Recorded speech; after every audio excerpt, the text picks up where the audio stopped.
Welcome everybody back again to episode 2 of the Webheads Comic Book Club. I'm JP with my guy. DA.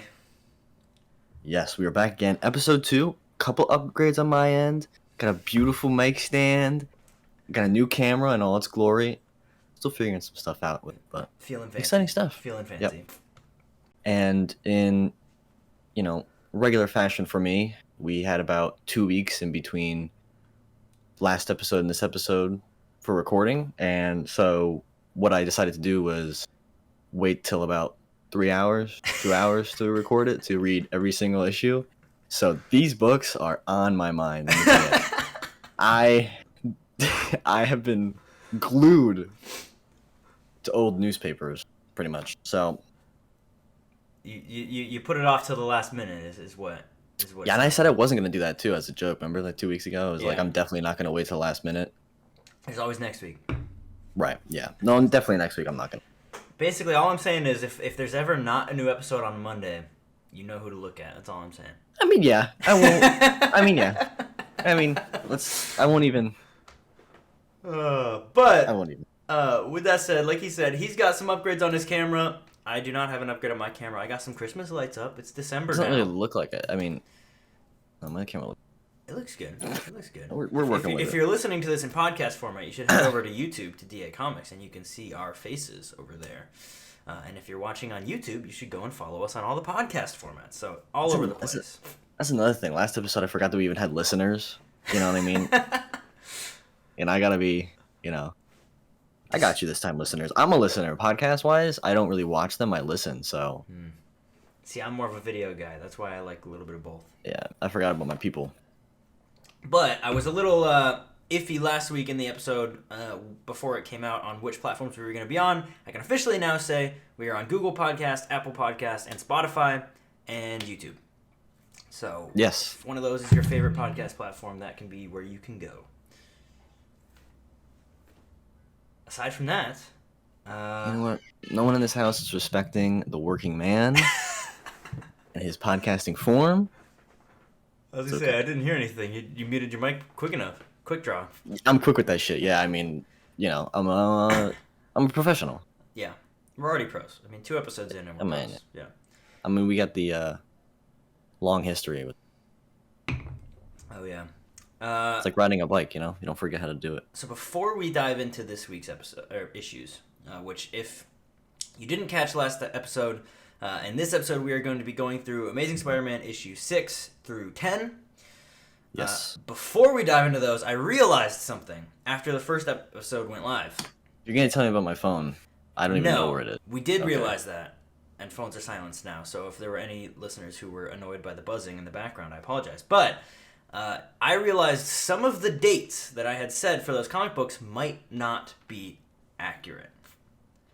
And that's why you can't be trusted. I honestly, there's a lot of different answers depending on where you look, because I was looking off of like the Marvel Wiki on the dates they were published, but on Marvel Unlimited, they have totally different dates. So from this point on, I am stating my source. When we're talking about dates, I am getting the dates from Marvel Unlimited. If the dates are wrong, blame them, not me. Putting that out there now. All right.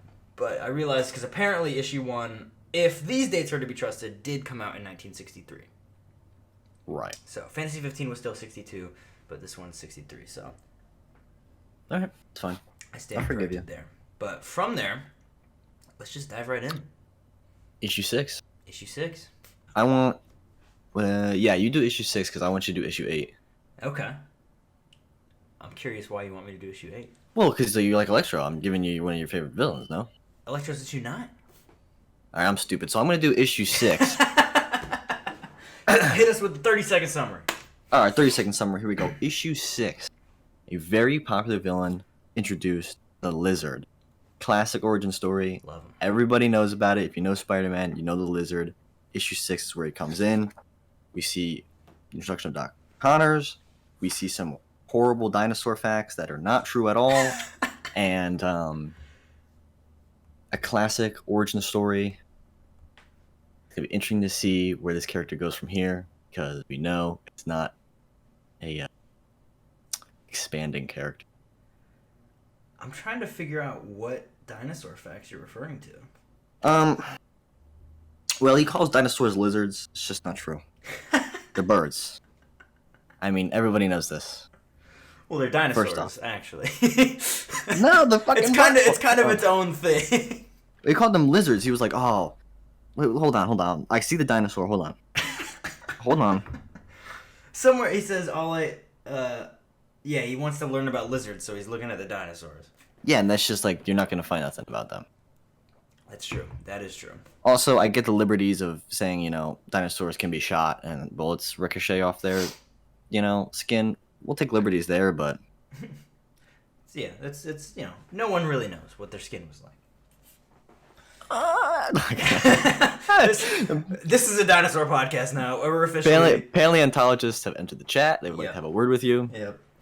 Yeah. Sorry, guys. This is actually not a Spider-Man podcast. We are now talking. Welcome about to episode 2 of Boneheads. No, don't like that. All right, cut that out. Don't like that. Censor that. You gotta censor that for the kids. Yeah. Sorry, I interrupted your summary. Continue. Yeah, I'm done with my summary. That's it. Okay. It's a lizard. I don't know what else you got. Yeah. Famous. I mean, straight out of the movies. Well, the movies were straight out of this, but I was really looking forward to reading this issue this week. We talked about it at the end of last episode. Yep. I forgot that it was in Florida. Once I opened the book, I was like, "Oh, isn't this in Florida?" I completely, and he was like, as soon as it started, they were like, "Oh, he's in the swamps of Florida," and I was like, "Oh yeah, they fly down to Florida in this issue." Yeah, because I mean, there's no swamps in New York, so. Yeah, well, apparently there's farms over on Staten Island, so they might have some swamps. Who knows? Not big enough for the lizard. Oh yeah, no. But I love the lizard. I think he's a really cool villain. I like him. And I think it's interesting because, last issue or last episode, really we saw the arc of Peter kind of becoming a hero. And now I think going into these 5 issues, this is when you start to see him start to actually be looking to do good. Like, he's like, I should stop the lizard. He's definitely a hero, but he's almost even more of a prick. He like outdoes himself in these 5 issues. A little bit. At some point. We'll get to that. One thing that starts off in this comic book, and we'll see through all 5, like kind of the theme I think for this episode of the podcast is Peter and Betty Brant. I like it. Are kind of becoming a thing in this issue. I like it. Which she was around in the earlier ones, but this is the first one where you kind of see them flirting a little bit. Yeah, I mean, and okay, that's one of what I was talking about him really outdoing himself. He is just one woman to the next, bro. He is using his something will work on Liz, and he'll be like, "Oh, bet I'm gonna say it to Betty as well." Oh, Liz isn't picking up. My dog's going crazy. Liz isn't picking up. Just. Your dog doesn't like that Peter's going lady to lady either. I mean, I agree with him, but yeah, I think it's one interesting takeaway. If you would ask someone who hasn't read these comic books who Peter's first girlfriend was, they would say Mary Jane, Gwen Stacy, maybe someone who read the first couple would say Liz, but it is Betty Brant. She's the first girl that he actually kind of has a relationship with. Well, it's the only girl to give him a chance. Yeah. If Liz gave him a chance, who knows? Who did he like? Did he try to call Liz and she didn't pick up? So he was like, "Oh, I'll just call somebody else real quick." I think so, yeah, because Liz was pining after Spider-Man. Was that this issue? Like I said, I read these all in one sitting. They are all one issue to me. So yeah, I don't know what's going on. Blending together. This was the issue where it mostly just kind of showed him and Betty talking a little bit, and then he immediately goes to Jameson and tries to get him to pay for him to go to Florida. Right. And this is where we really get to see Spider-Man be a little bit of a punk. Because when Jameson's like, "No, I'm not sending you to Florida," he immediately goes and changes into a Spider-Man costume and then harasses JJ and is like, "I'm going to Florida. You better send your best photographer." Like, that's not very subtle. Yeah, I don't know how they don't realize it's him. Yeah, he's literally just like, "Hey, you know that photographer that was just in here asking to go to Florida? Well, you should send someone." Also, he swears in this one. I mean, they bleep it out, but he swears. Oh, yeah. J. Jonah Jameson. Oh, JJ does, that's right. Yeah. I was like, oh, really? All right. They're getting a little feisty in the comic books now. He swears twice in 5 issues. He did it again in one of the other issues. I guess we'll get to that when we get to that, but it's not this one. Oh yeah, and these continue to flesh out JJ's character, which I love to see because he's kind of the main antagonist. Isn't the right word, but kind of like foil to Peter. He makes things happen. Yeah, he is very much progressing the story throughout this comic and the next few. So then they go down to Florida. They got out of Florida. So, again, he's going down to Florida for why? It's not really because this guy's gonna accidentally kill somebody. It's mostly like, why did it go down again? Good PR, you know. PR, that's right. Maybe it's like, yeah, okay. Why? Okay, because they were like, why isn't Spider-Man going down and capturing the lizard, like defeating him? Yeah. Like, all right, I guess I got to do this so they think I'm a good guy. It's like, fine, I'll go and fight the lizard. I'll fight the lizard, man. All right. But that first fight, I mean, I love how he just walks into the swamp and almost immediately the lizard's there. Like, he doesn't have to look for him at all. This must be a small swamp. I've been to Florida. There's a lot of swamp there. There's a lot of swamp, yeah. It seems like it's his own swamp because, like, the police were just guarding the entrance to his swamp. So, like, okay, this is a lizard swamp. We're going to guard that and just let him create an ecosystem with him. Like, I don't... And yeah, for some reason they weren't trying to get in there and stop him. Just let him live. He's a lizard man. I don't know. But he fights him, and he narrowly gets away. And then he just kind of happens upon a house in the middle of the swamp, which happens to be Kurt Connor's house. Also, I gotta say, I love the lab coat on the lizard. Oh, classic. It's just such a classic. Purple pants, right? Yeah, purple pants. Very, The inkers love purple and green. Purple and green. In the Marvel Universe, dude. The Hulk, the Green Goblin, Lizard in this issue. I think they just, maybe they show up better. I mean, they want them to be colorful, I guess. I don't know. Yeah. I mean, purple and green's a good color combo. I love it. No, I'm not saying it. You ever have a Hulk popsicle? No. Purple and green, amazing. My favorite. I've never had Hulk. I've seen the Spider-Man popsicles where his face. Well, they is come like in. misshapen. They come in they come in a 3-pack. It's like the firecrackers. It's like that, but like there's Spider-Man, Hulk, and Iron Man. Don't eat the Iron Man ones; they're not very good. But the Hulk. Anyways, back to Hulk one's definitely the best. Definitely. Okay. Anyways, back to the Lizard Man. We get his origin. We get his origin, which is very not fleshed out like these, that we see in the movies and stuff. Mm-hmm. But brass tacks. He lost his arm in the war. I'm guessing World War II. Tries to grow back, grows back, turns himself into a lizard, and his brain function declines from there. Goes crazy, pretty much. Yes. One takeaway for me from this that, like, having most recently seen the lizard's origin in the movies and in the video games and everywhere else, they almost always tie Curtis Connors to Peter Parker. Mm-hmm. Whereas, like, he did not know Curtis Connors in his first appearance. No. And I thought that was one thing that they've seemed to kind of change over time, is they've made him know Curtis Connors, and then he becomes the Lizard. Almost like in every single format other than the original. Yeah, like every other adaptation, that's how they do it. So I thought it was interesting that originally it was literally just some lizard, and he happened upon Curtis Connors' house to figure out who he was. And it's funny because they probably put him in Florida because it was like, we can't have a lizard man in New York. They could have had him in the sewer. I don't know why they didn't. Well, that's what they did. That's what they did in like the animated series and stuff like that. He was just in the movies, right? He was just in the sewer. Right. Right. But I guess maybe they wanted it. I don't know. They wanted him to go to some exotic places, travel to Florida, for a change of scenery. But introduces Billy Connors, his son, and that's kind of his main motivation for Curtis and to kind of rescue him. But I love how he's at their house, learning about his origin, and then the lizard just shows up there.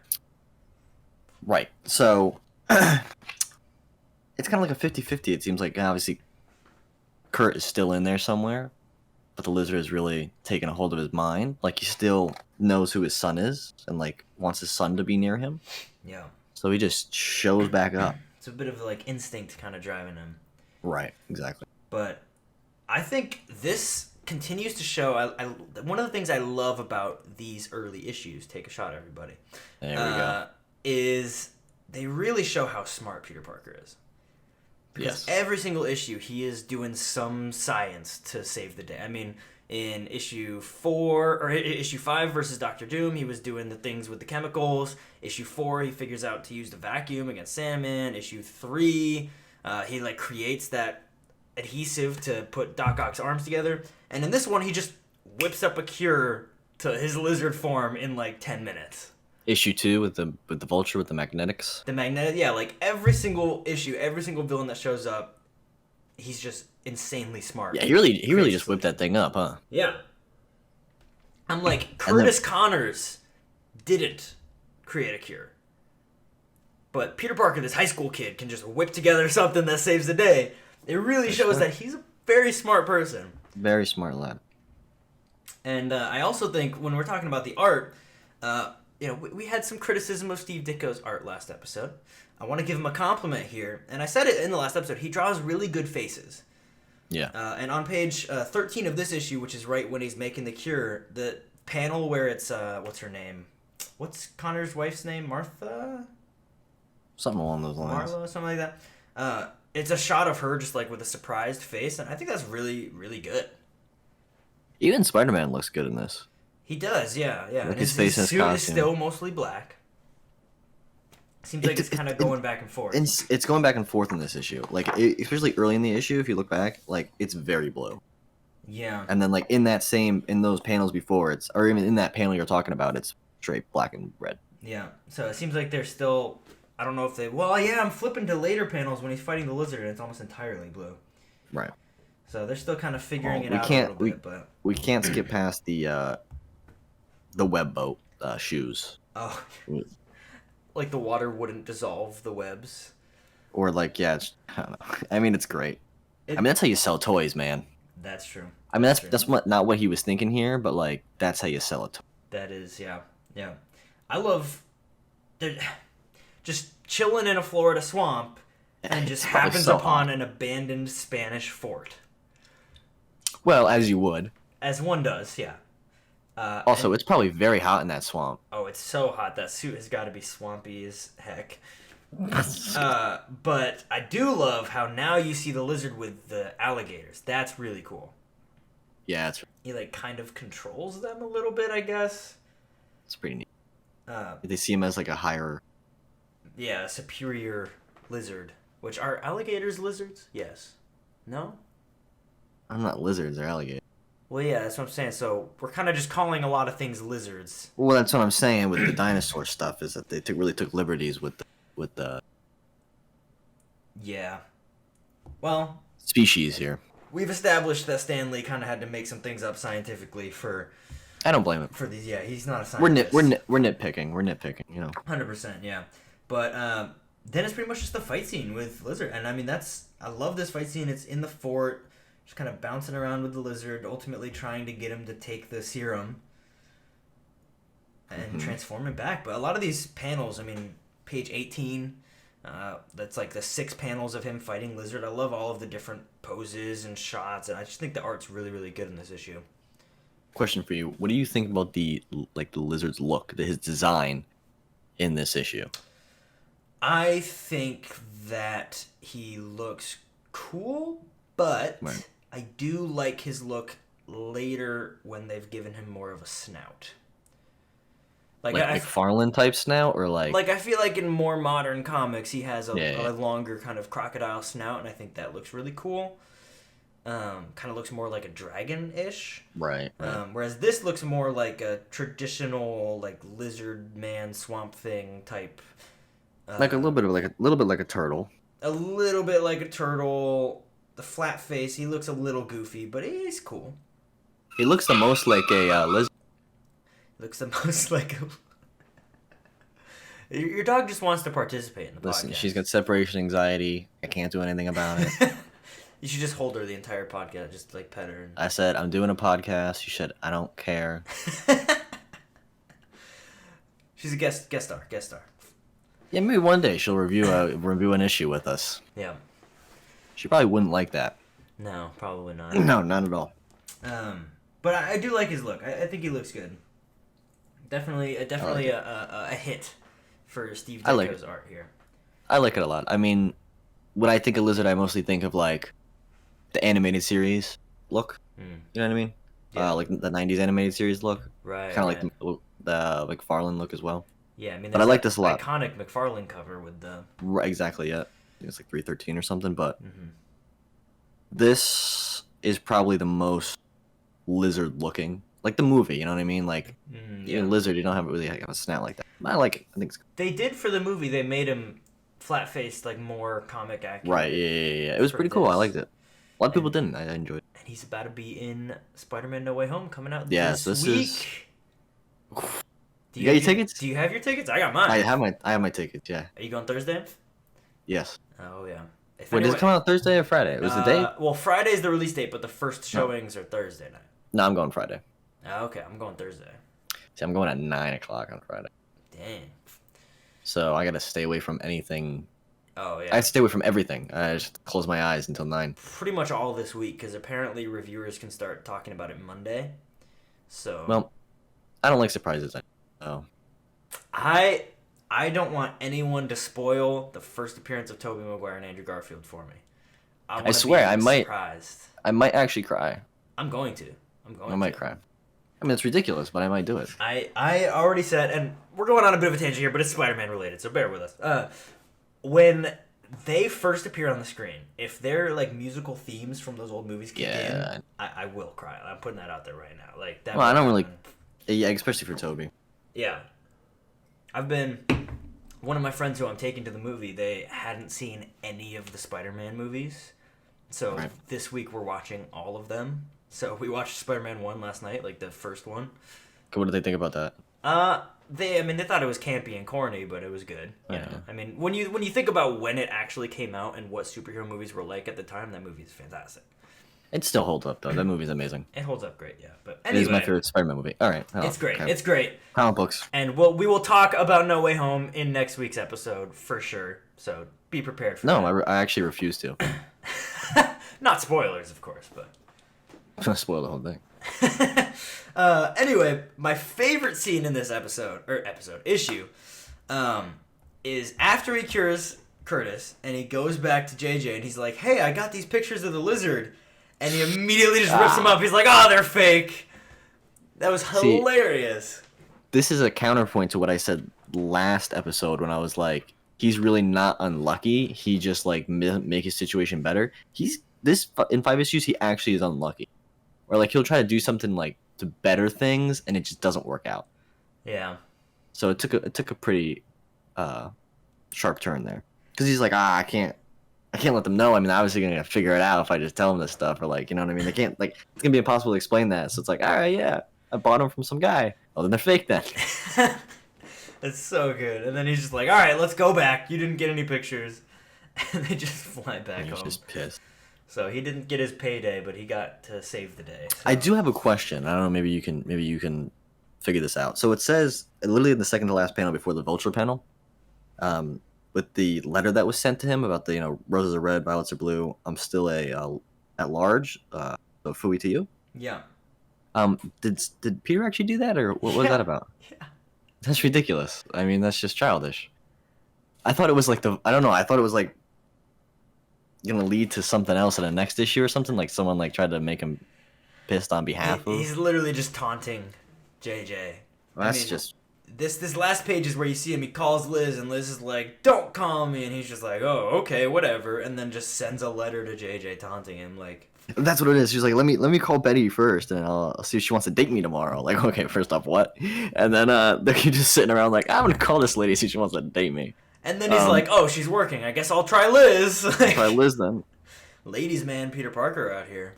That is such a, what is he, 15? That's a 15-year-old thing to do. Yeah, 15, 16, something like that. He graduates high school pretty early in the. I guess we'll get there. So. Time flies. All right. Probably like 16, but then they tease it at the end. The first return of a villain in the series, issue 7. Before we dive into 7, overall, where would you rate issue 6 out of the 6 we've read so far? Well, first off, I also that question back to you, but I would rate it. Well, you say in terms of the first 6 that we read, you said? Yeah, like out of what we've read so far, how do you feel about this one? I still like 4 better. The Sandman issue. Right. But this is kind of right there with like a classic Spider-Man villain origin, and I had a lot of fun reading it. It's middle of the pack. I mean, it's not like one of my favorites I read so far, but it's not. I'm not like I'm bored. I would agree. Like I wasn't bored. I really enjoyed it. I would agree. It's up there, but it's not like the best. I think Right. it's just another hit from this. Yeah, it's another classic. Yeah, it's another instant classic. I mean, all of the issues in these first couple episodes of the podcast are gonna be classics. This next one, it's good. It's not my favorite one though. Well, I'll say 7, 8, and 10. You know, they're like B's. They're like beat it. You know, it's not like an A book. It's not an instant classic. It's more like they're just not as exciting. Yeah, I guess it's not a new like main villain. I do have one take that I was very surprised by, and I'll dive more into my reasoning when we get there. I really liked issue 10 a lot more than I thought I would. I did too, but I liked it for stupid reasons. So I have to ask you a question before we move on. A lot of talk about issue 6, but it's an important one. Last week when you said you're most excited to read issue 6, I said I'm going to ask you if it held up in your mind. Did it hold up? It held up. It was about what I remembered. Yeah, right. Because I had definitely read 6 when I was young, and I remembered it. One that did not hold up, which again we'll get there in a minute, issue 9. Nah. And we'll talk about it when we get there. But we said kind of 6 and 9 were what we were looking forward to. I have some thoughts about issue 9 and how well it held up, in my opinion. But before we get there, Oh no. we'll dive into issue 7, which is the return of the Vulture. All right, well, you got this one. Also, I'll say one more thing. If there's one book I want soon to get, if I can get it, I really want an issue 6. Oh, yeah. Yeah, neither of us have 6. That's right. Yes, that'd be amazing. I would love to get an issue 6. That is, I love that cover. Beautiful. I love it too. It's nice. Issue 7's cover, however, kind of boring, in my opinion. There's not much going on there. Stan was talking up the Vulture, and then the first splash page and cover, like he was everyone's favorite. Like they wanted him back, so they brought him back. Yeah, I feel mean, like we heard what you said.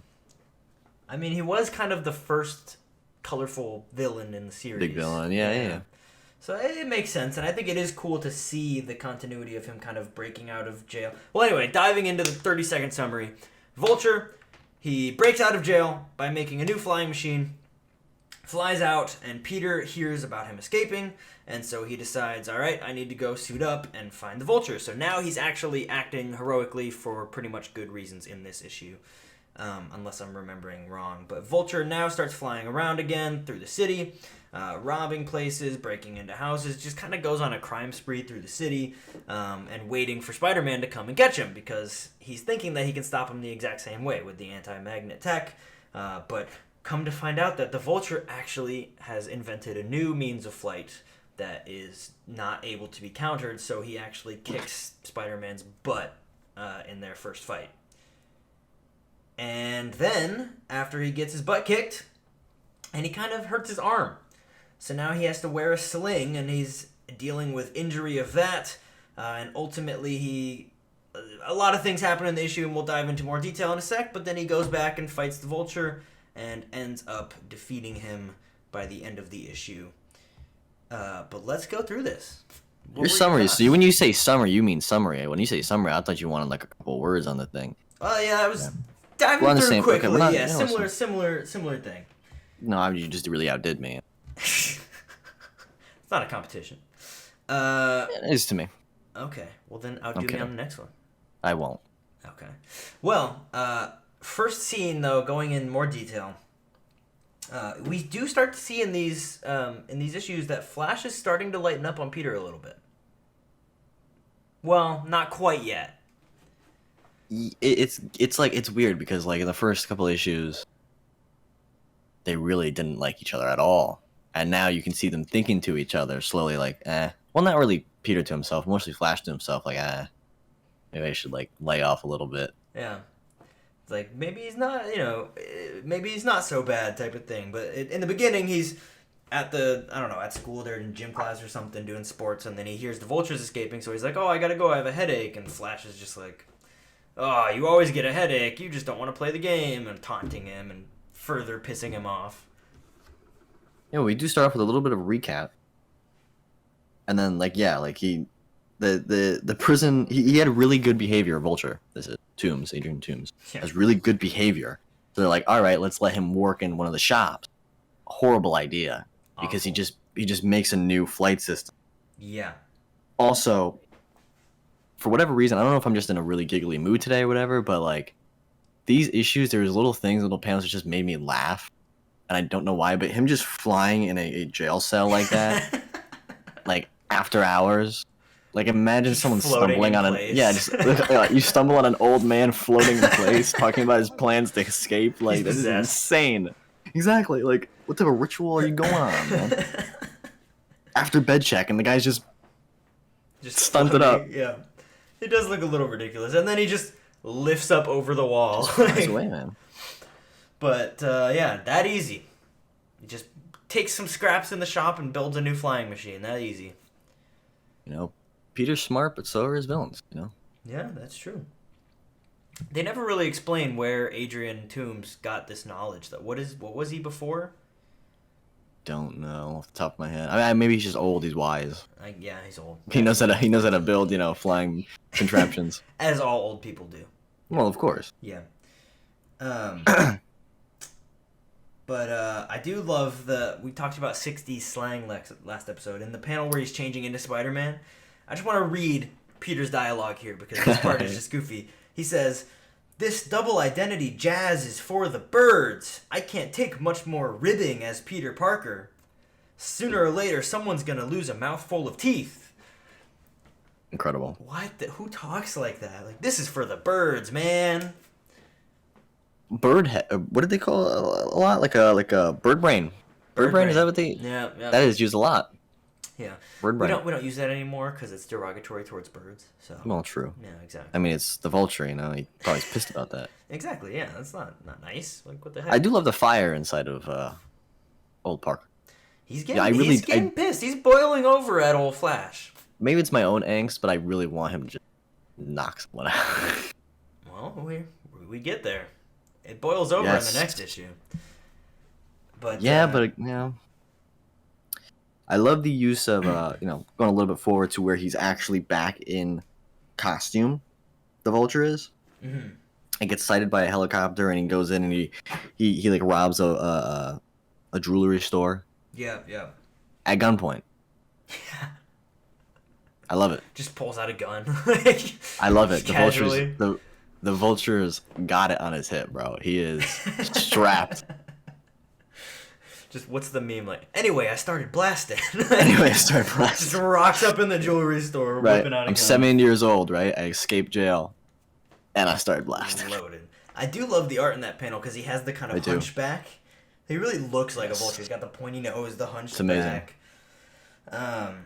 But he just really goes wild. I mean, he's just partying after getting out of jail. He just goes place to place. He's really feeling himself in his new suit because he really thinks like there's no way he can be foiled this. Yeah. It's like the guy who outsmarted you last time can't do it again. Like, he's just really feeling himself.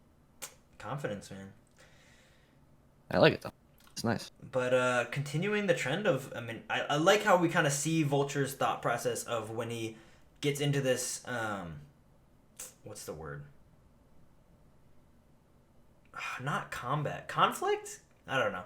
He gets into conflict with Spider-Man here, and you see his thought process of being like, ha ha ha, I'm ready for you. Like, I need to trick him. Right.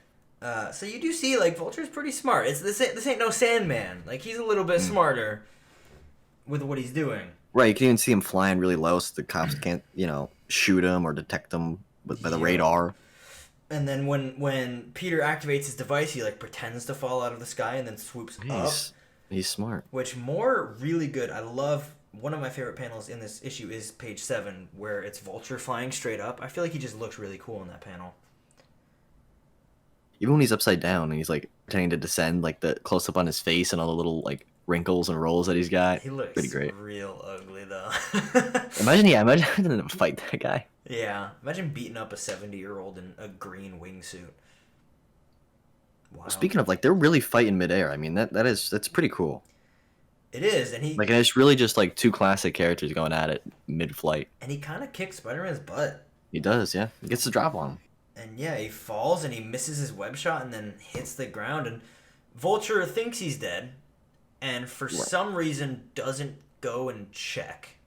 That is a reoccurring theme with these villains. They're just like, oh, he must be dead. I'm gonna leave now. They fell off his chair. That's the end of Spider-Man. Everyone's gonna know I did it.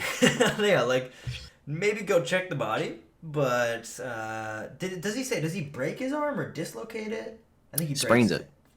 Oh, he says it feels like it's broken, but he just sprains it. Yeah, he went to the doctor. He sprained it. Yeah. Aunt May is worried, absolutely sick. Getting a little bit ahead though. Classic.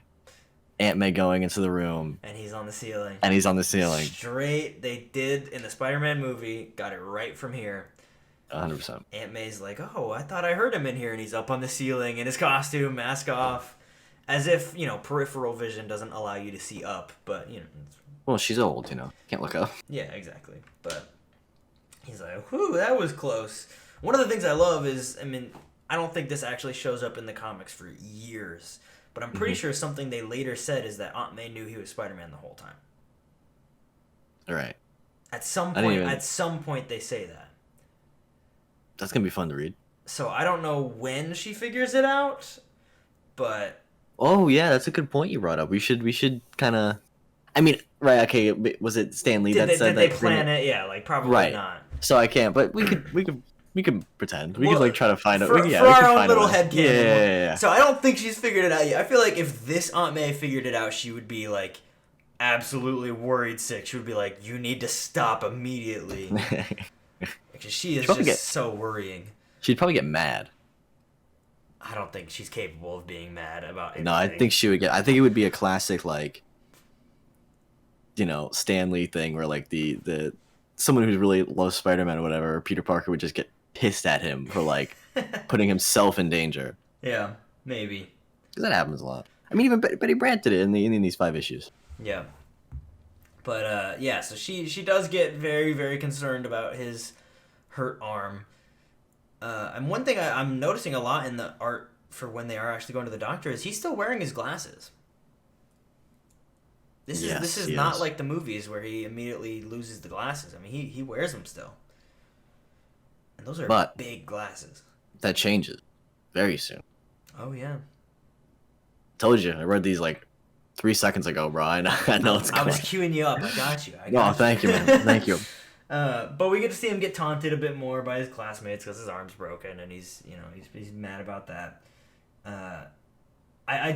The connected story. That's what we're starting to see is the connected story. You're seeing his relationship with Flash just start to get more and more and more and more tense, leading up to next issue. And that's another funny part that I like laughed more than I really should is when Flash asked him where his Purple Heart was, Purple Heart medal. Yeah. Like I actually laughed out loud at that. I don't know why I found it so funny. It's pretty good. It's like, nice. You got him, Flash. Good one. Good one. And now the Vulture goes right back to his same old silo hideout. I love that. We see him without the wings on. Yeah, not very muscular. Well, he's an old man. He's got that shoulder. You know what I mean? He's got that one shoulder. I love the panel of him where he's like putting his That's what I'm finger talking on about, his- yeah. Got his long nose. Like, ugh. Damn, he is ugly, bro. He's I'm very ugly. not to like judge anybody by the looks, Oh, but I'm geez. judging. He's ugly. Maybe you should wear a mask. I don't know. What? He just wears like a bird mask, like a beak. Be pretty cool. Like a doctor, like a plague doctor. Plague doctor. Yeah, that's a cool look. I don't know if that would be if that was really much of an aesthetic in the '60s, but No, definitely probably not. One thing I do like after like he's thinking and thinking about his plan, and Betty and Peter are talking, the like text bubble of J. Jonah Jameson absolutely screaming. It looks like lightning. Oh yeah. In the middle. Miss Brandt, send Parker in now. Like that is their ears trembling. Well, I like how Peter is getting confident as hell, flirting with Betty. So much so to the point that he is straight up just like, "Oh, I'm Spider-Man," and she's like, "Oh, haha, That's so you're so funny. silly," and he's like, It's such a "Well," like classic. he's so smooth about it. Like he's getting really cocky. I think the power is Yeah. going to his head a little bit, but. Continuing the perfect timing, right as he's talking to JJ, Vulture just flies in and he's like, "I'm here!" Like, randomly shows up. Well, because what his plan was to rob them of all their paychecks. That's so crazy. I love it. I love it. Of any business. It's like Now Magazine. They have the paychecks. They must have hundreds of employees. Notoriously stingy J. Jonah Jameson must have paychecks. But he kind of like stands up to the Vulture because he loves his money so much. J. Jonah. He does, yeah. Which I think in one of these issues, I don't know if it was this one or not, but they kind of confirmed that JJ's like a millionaire. Yeah, which is weird because then he says if you take all my paychecks, I'm gonna go out of business. Yeah. Must be maybe the Vulture's right. He must really pay these employees well. Must, yeah. I mean, he doesn't But pay Peter well, but he whips out the blicky again on J. Jonah. I don't know. I noticed that. I'm not gonna lie. I love that the Vulture's pulling guns out. Like I don't know why. It's just such like you won't think about. Like, what's he supposed to do? Hit him with his wing, like? Well, I mean that's. Well, okay. In the same issue though, it gets his gun away. He's like, I don't even need the weapon. Why does the mighty Vulture need a weapon when I have got wing? Yeah. That's what he says. Yeah. And then he trips J. Jonah. He trips him. He doesn't even use the wings. It's a fun fight scene in the Daily Bugle, though. I like seeing them fight around it. Like they're fighting around JJ being there and just yelling at Spider-Man the whole time. But also Betty being there. I mean, it really just ropes in a lot of the side characters. I think it's just a really fun. This universe is really getting like fleshed out and like it's just all coming together. Yeah. Already in issue 7. Yeah. Which you got to think about for these writers. It's like a year in now. Close, yeah, about. Yeah. So they're starting to. I think Stan is starting to think a little bit more of the long term of like, okay, I need to build up this tension with Flash. I need to build up this relationship with Betty, and over the course of the next few issues, like a lot happens with Betty. So I think it's cool to see that starting to kind of rope them in and having. I love all the action sequence of them fighting around the like printing press is really really cool, and I did think it was kind of interesting that Stan probably had pretty in-depth knowledge of all of this printing press technology because they're printing comic books. Right. So this is probably what the Marvel offices were similar to. Right, that's pretty cool. So that's kind of an interesting, like, he was writing what he knew. He was familiar with the print industry. So they wrote with that. I gotta point out another thing that actually made me, this is probably the funniest thing I found, was when they're fighting and Spider-Man's, like, going up through the spiral staircase. And this guy's just like, this place is haunted. Yeah, Spider-Man's there. He's like, it's a ghost! Like, again, I don't know if I'm just giggly, but, like, you see, it's just, this place is haunted. I gotta get out of here. Well, I love the other guys, like, who's chasing who? Like, does it matter? Like, I mean, 2 costumed people just fly past you, and you're like, well, which one's chasing who? Doesn't matter. Maybe something you think but not blurt out. Yeah, yeah. But this place is haunted. This place is haunted. You're just looking up. Amazing. That is pretty goofy, yeah. And ultimately, I mean, coming up to the end of the issue, he beats him with a web parachute. A lot more of a simple takedown. Yeah, I mean, well, he disables his wings, but he saves him with a web parachute, which is sticking to the Spider-Man way of, like, he's not going to let him die, he's going to save him and send him down, and then he immediately goes and pisses off JJ some more. I guess, yeah, Raimi must have just read this issue and said, this is what I want in the first movie, because he also does the classic, you know, webs on the face. webbing up J. Jonah's mouth there. You can definitely tell Raimi took some inspiration from this exact issue and all of the early issues, but definitely this one. Because, yeah, they used a lot of this in the movie. Including, I mean, the Vulture showing up at JJ's office is exactly like Green Goblin showing up at Goblin his office. did, yeah. Yeah, so that's pretty cool. And the last page, we get a little bit of romance. Ooh, between Betty he's and smooth. Peter. He's real I don't smooth. know. With this smooth talk, I don't even know how he's like a wallflower, you know what I mean? Yeah. I don't know how he's like a nerd. He's just like not a cool kid, but this is straight cool kid dialogue. And it's straight up, I mean, this is very, like, straight up flirting. I mean, Betty's like, oh, that's so romantic, yada yada. But Peter, Mr. Confident, Smooth Ladies Man Peter, goes, nothing, baby, for at least an hour. Again, with baby? Like, really? Baby? I don't know. But it is really funny he says for at least an hour, because he's pretty much saying, she doesn't know, obviously, but he's pretty much saying, like, an actual clue that he's Spider-Man right up, that he knows it's going to take an hour for it to dissolve. That's true, yeah. Pretty great. In-depth knowledge of how the webs work. But yeah, I mean, I feel like this ending, this panel, pretty much makes it official that Betty and Peter are kind of a thing. Yep. Kind And I of a like it. thing. I like it. I ship it. I ship it. I don't know how long it lasts, but If I was a kid in the 1973, 63, 60. Yeah, this is 60. yeah, 63, not 73, I'd be like, let's go. This is long term. Let's get it, Peter. This is long term for them. Yeah. Nothing will happen. No. No other girl will come in. No. No other girl will die. No other girl will come in after the other girl Spoiler dies. alert, man! I haven't got there yet. I'm just thinking because I don't know when the next. I'm waiting for issue 11 to come out. Really, next month. Oh yeah. And we'll see what happens then. Mm-hmm. But yeah, that is issue 7. So yeah, I think my biggest takeaways from this issue, the Vulture, I like him. He's not my favorite villain. So Right. my favorite parts of this issue are probably Peter and Betty's and JJ's kind of interaction with all these different side characters. I agree with you. Would probably be my favorite part. But Yeah. and they continued the letter section, which I think is so funny because they have people's addresses just printed in there. But Also, I read a couple when I was a kid because I was interested, but there was one that I caught a glimpse of. I don't know in which issue. I think it was 8, 9, or 10. Which was one of the ones I actually read the book of. Mhm. And he was just calling out some kid. Stan was. He was like, "Who are you to criticize? You don't even like Aunt May. Wait till you're 80, buddy." oh, I think I know what you're talking about. I like that because he's defending his work. He's like, hey. No, I love it. No, yeah, I love it. Oh. It's just funny. Well, I saw one letter was like, oh, I love Amazing Spider-Man, I love Fantastic Four, blah, blah, blah, but that Sergeant Fury and his Howling Commandos, stop printing that crap.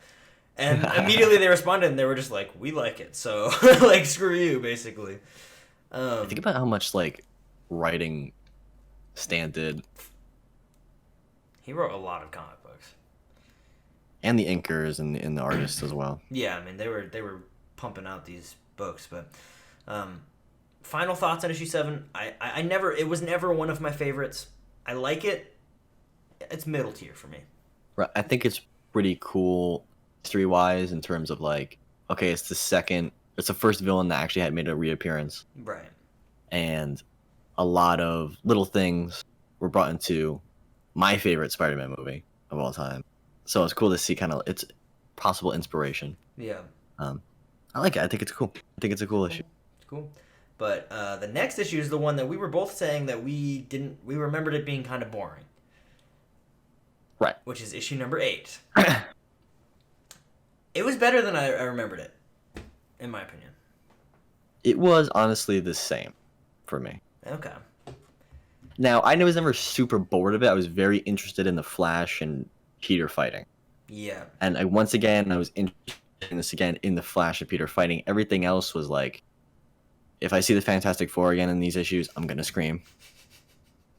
And then the robot thing was kind of cool. The robot thing was kind of cool, and especially now having read Superior Spider-Man, where the living brain was, like, all up in that series. Yeah. It's interesting to see where it came I don't even. I mean, well, we'll get there in a few dozen episodes. Oh my God, we gotta read Dan's slot. More than a few dozen episodes, but Yeah, we're not we'll see there. him We're in the we'll see him in Stanley era. 2 or 3 years. I mean, it's fine, Yeah, man. it'll be a while. Or loyal listeners are gonna be there Oh yeah, and then they'll come back to here and see where it all started. But for sure. All right. yeah, go with the summary. Okay. Issue 8. Very. What the fuck am I saying? All right. Issue 8. This is just so much better. I don't have the brain for this. Here we go.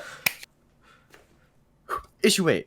Fantastic cover. First off, bright yellow, red. You got the torch on there, Human Torch on there. I don't like this. This issue, 3 big things happen. Okay, he fights Flash Thompson.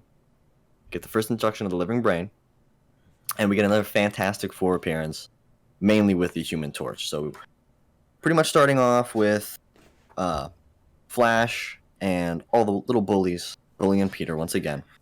We get some summary of the living brain and what he's all about. We get the fight with Peter and Flash. We see some, I think, janitors, or what are they exactly? Kind of kick off the living brain's AI, I guess, by bumping into it. and it starts going crazy. Peter's got to save everybody, and obviously he saves the day. Some interesting things happen in the fight with Flash and Peter, which we'll get to. I don't want to go too in depth now. And then this is a 2-part story, kind of like the first issue. And the first issue was a 2-part story. Yep. And the second part is once again with the Fantastic Four, just like the first issue. Or I think that was the first story in the Amazing Spider-Man one. But he pretty much just shows up at a house party or something of the Human Torches and just like barges in and like starts mean mugging him. And so they fight. They end up on a beach that, of course, the Fantastic Four is at. He says, "Let me fight them too," and then they kind of hug it out in the end. That's one way of putting it. Yeah. We'll get to the second story when we get there, but this is That was my summary. This is the most. That was a good summary. That's a good summary. Are you proud of me? I'm very proud. Thank you. The second story, which we'll get to, is the most just like villain Spider-Man story. Right, I got to flex too. I can't not flex on my issue 8. Oh, you have an issue 8? Got an issue 8. I did It's not got know one of you those had stamps on there, 36 stamp. What do they call those? What do they call the stamps? I don't know. They have a name. It's not a date stamp, is it? It just says 36 on it. No, it's like a someone knows. Go in the comments. Go on and tweet me. Yeah. Tweet me what they are. Yeah. I have no idea. The only stamps I've ever seen is date stamp. I've never seen just like a number stamp on it. Yeah, what is it called? They were literally called something. Because when I bought the book, I remember like, oh, this is this. They're pretty cool though. It's like a drugstore would get them and they would stamp them for whatever reason. Huh. I don't know. I always like something like that. Like it doesn't really bring the quality down. I love date stamps. I love when they stamp the date on there. Cool. Because that really puts a solid date on there. Or even when people like write their name on their comics. I kind of like that too. Yeah. I actually love that because you're like, even some kid named Bill owned this or whatever. Even like, so I read these. I read, like I said, I read all the issues. Also, little fun story. So I go to physical therapy, right? I have a little bit of bad back. So this guy's massaging my back, right? And I told him about the podcast. I mean, I got to get the listeners on board. Tell your friends, tell your family. Right, exactly. So I'm telling my physical therapist about the podcast, and I was telling him how I did actually have some early issues. He's like, "You don't take them out of the sleeves, do you?" And I was like, "Well, certainly." He's like, "You read them and everything?" I was like, "Yeah." He goes, you know, taking them out of the sleeves decreases the value. And I was like, "Well, they don't come in the sleeves. It's not like a." He goes, "Yeah, sure." Then I find out that he has a couple issues, but they're all the Death of Superman. And I'm pretty sure those came in sleeves. Like you had to open the book up. Some comics have been printed in like a, yeah. Right. Yeah. Like that. Like the Death of Ultimate Spider-Man, I know for sure came in that. I know some Walking Dead books did. Yeah. So I'm pretty sure that maybe that's where he got that from. But I love the guy, by the way. I'm not trash talking him. Yeah, he's gonna listen to this and he's gonna be like, "Wow, what a jerk." I did tell him about the podcast. So Exactly. Yeah, he's probably listening to this. Also, all the people I had to tell the name of the podcast to was Webheads Comic Book Club is great. I don't know if you have told a stranger that yet, but saying that name is fun. Yeah, it's a great name. Because they look at you. Great name. I say, listen, it's a great name. Yeah. It actually stuns them. It stuns them. It's incredible. I am not told like a someone that's not my immediate friend or family, and it hasn't stunned them. Okay. See, So you're doing a better job advertising it than me, though. Stunning name. I haven't told anyone about it. I'm literally telling people that are massaging me mid-massage. I am telling them about the comic book podcast. They're just massaging you. You're like, hey, you hear about this podcast? You're like, hey, do you like comic books? Do you have a friend or a son or a nephew who likes comic books? There was a family get together, and there was someone's like significant other, and they were like, I was like, do you hear about this podcast? I told them about the podcast. Again, stunned by the name. I was like, it was like, what's it called? I was like, Webhead Comic Book Club. For the audio listeners, it was like a smile and nod, but also there's not really many thoughts in the head. They're just kind of just stunned. Oh man, that's great. But you gotta do. It's the grind set. Oh yeah. Anyway, Living Brain. So let's dive into I love on the splash page. I love the title, The Living Brain, the font. Great. It looks great, but diving into this. First of all, you mentioned it, I think, like 10 minutes ago. His glasses get broken. His glasses do get broken, and he says, you know what? I don't even need them anyway. Yeah, pretty much. So I don't know if he's necessarily wearing them as like a fake out, or if he's just doing it for the looks. Just for the vibe, yeah. It might be the fake out. Like, oh, no, what do all of a sudden don't wear my glasses. Aunt May is gonna really be like, "Where's your glasses, bro?" Yeah. Well, they got broken by a bully at school. But And he looks. It's funny because like they get broken, and then like Steve Ditko draws him much more handsome. Oh, yeah. He immediately looks so much better. But he's ready to fight Flash Thompson. Oh, he's ready to go. He's ready to go.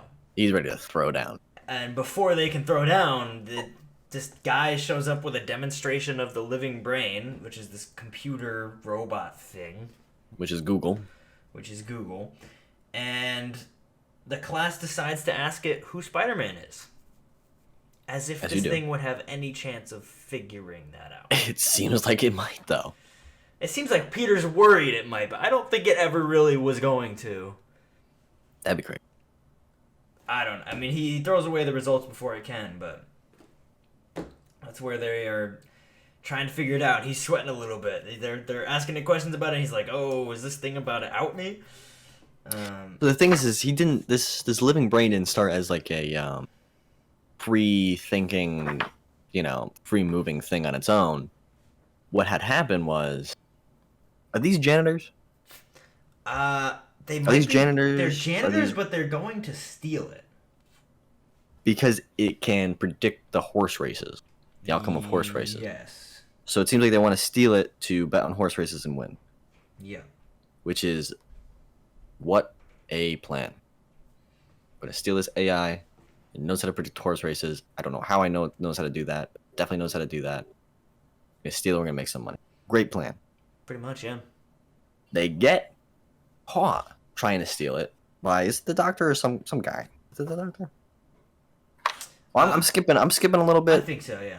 I'm skipping a page a little bit, but we'll go back to the fight. Yes, by the doctor, but not the doctor, it's the scientist. Yeah. And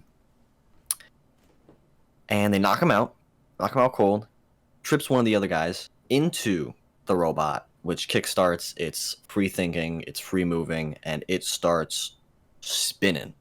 It just its arms. And gonna have to leave you on a cliffhanger because we're gonna have to go back a page.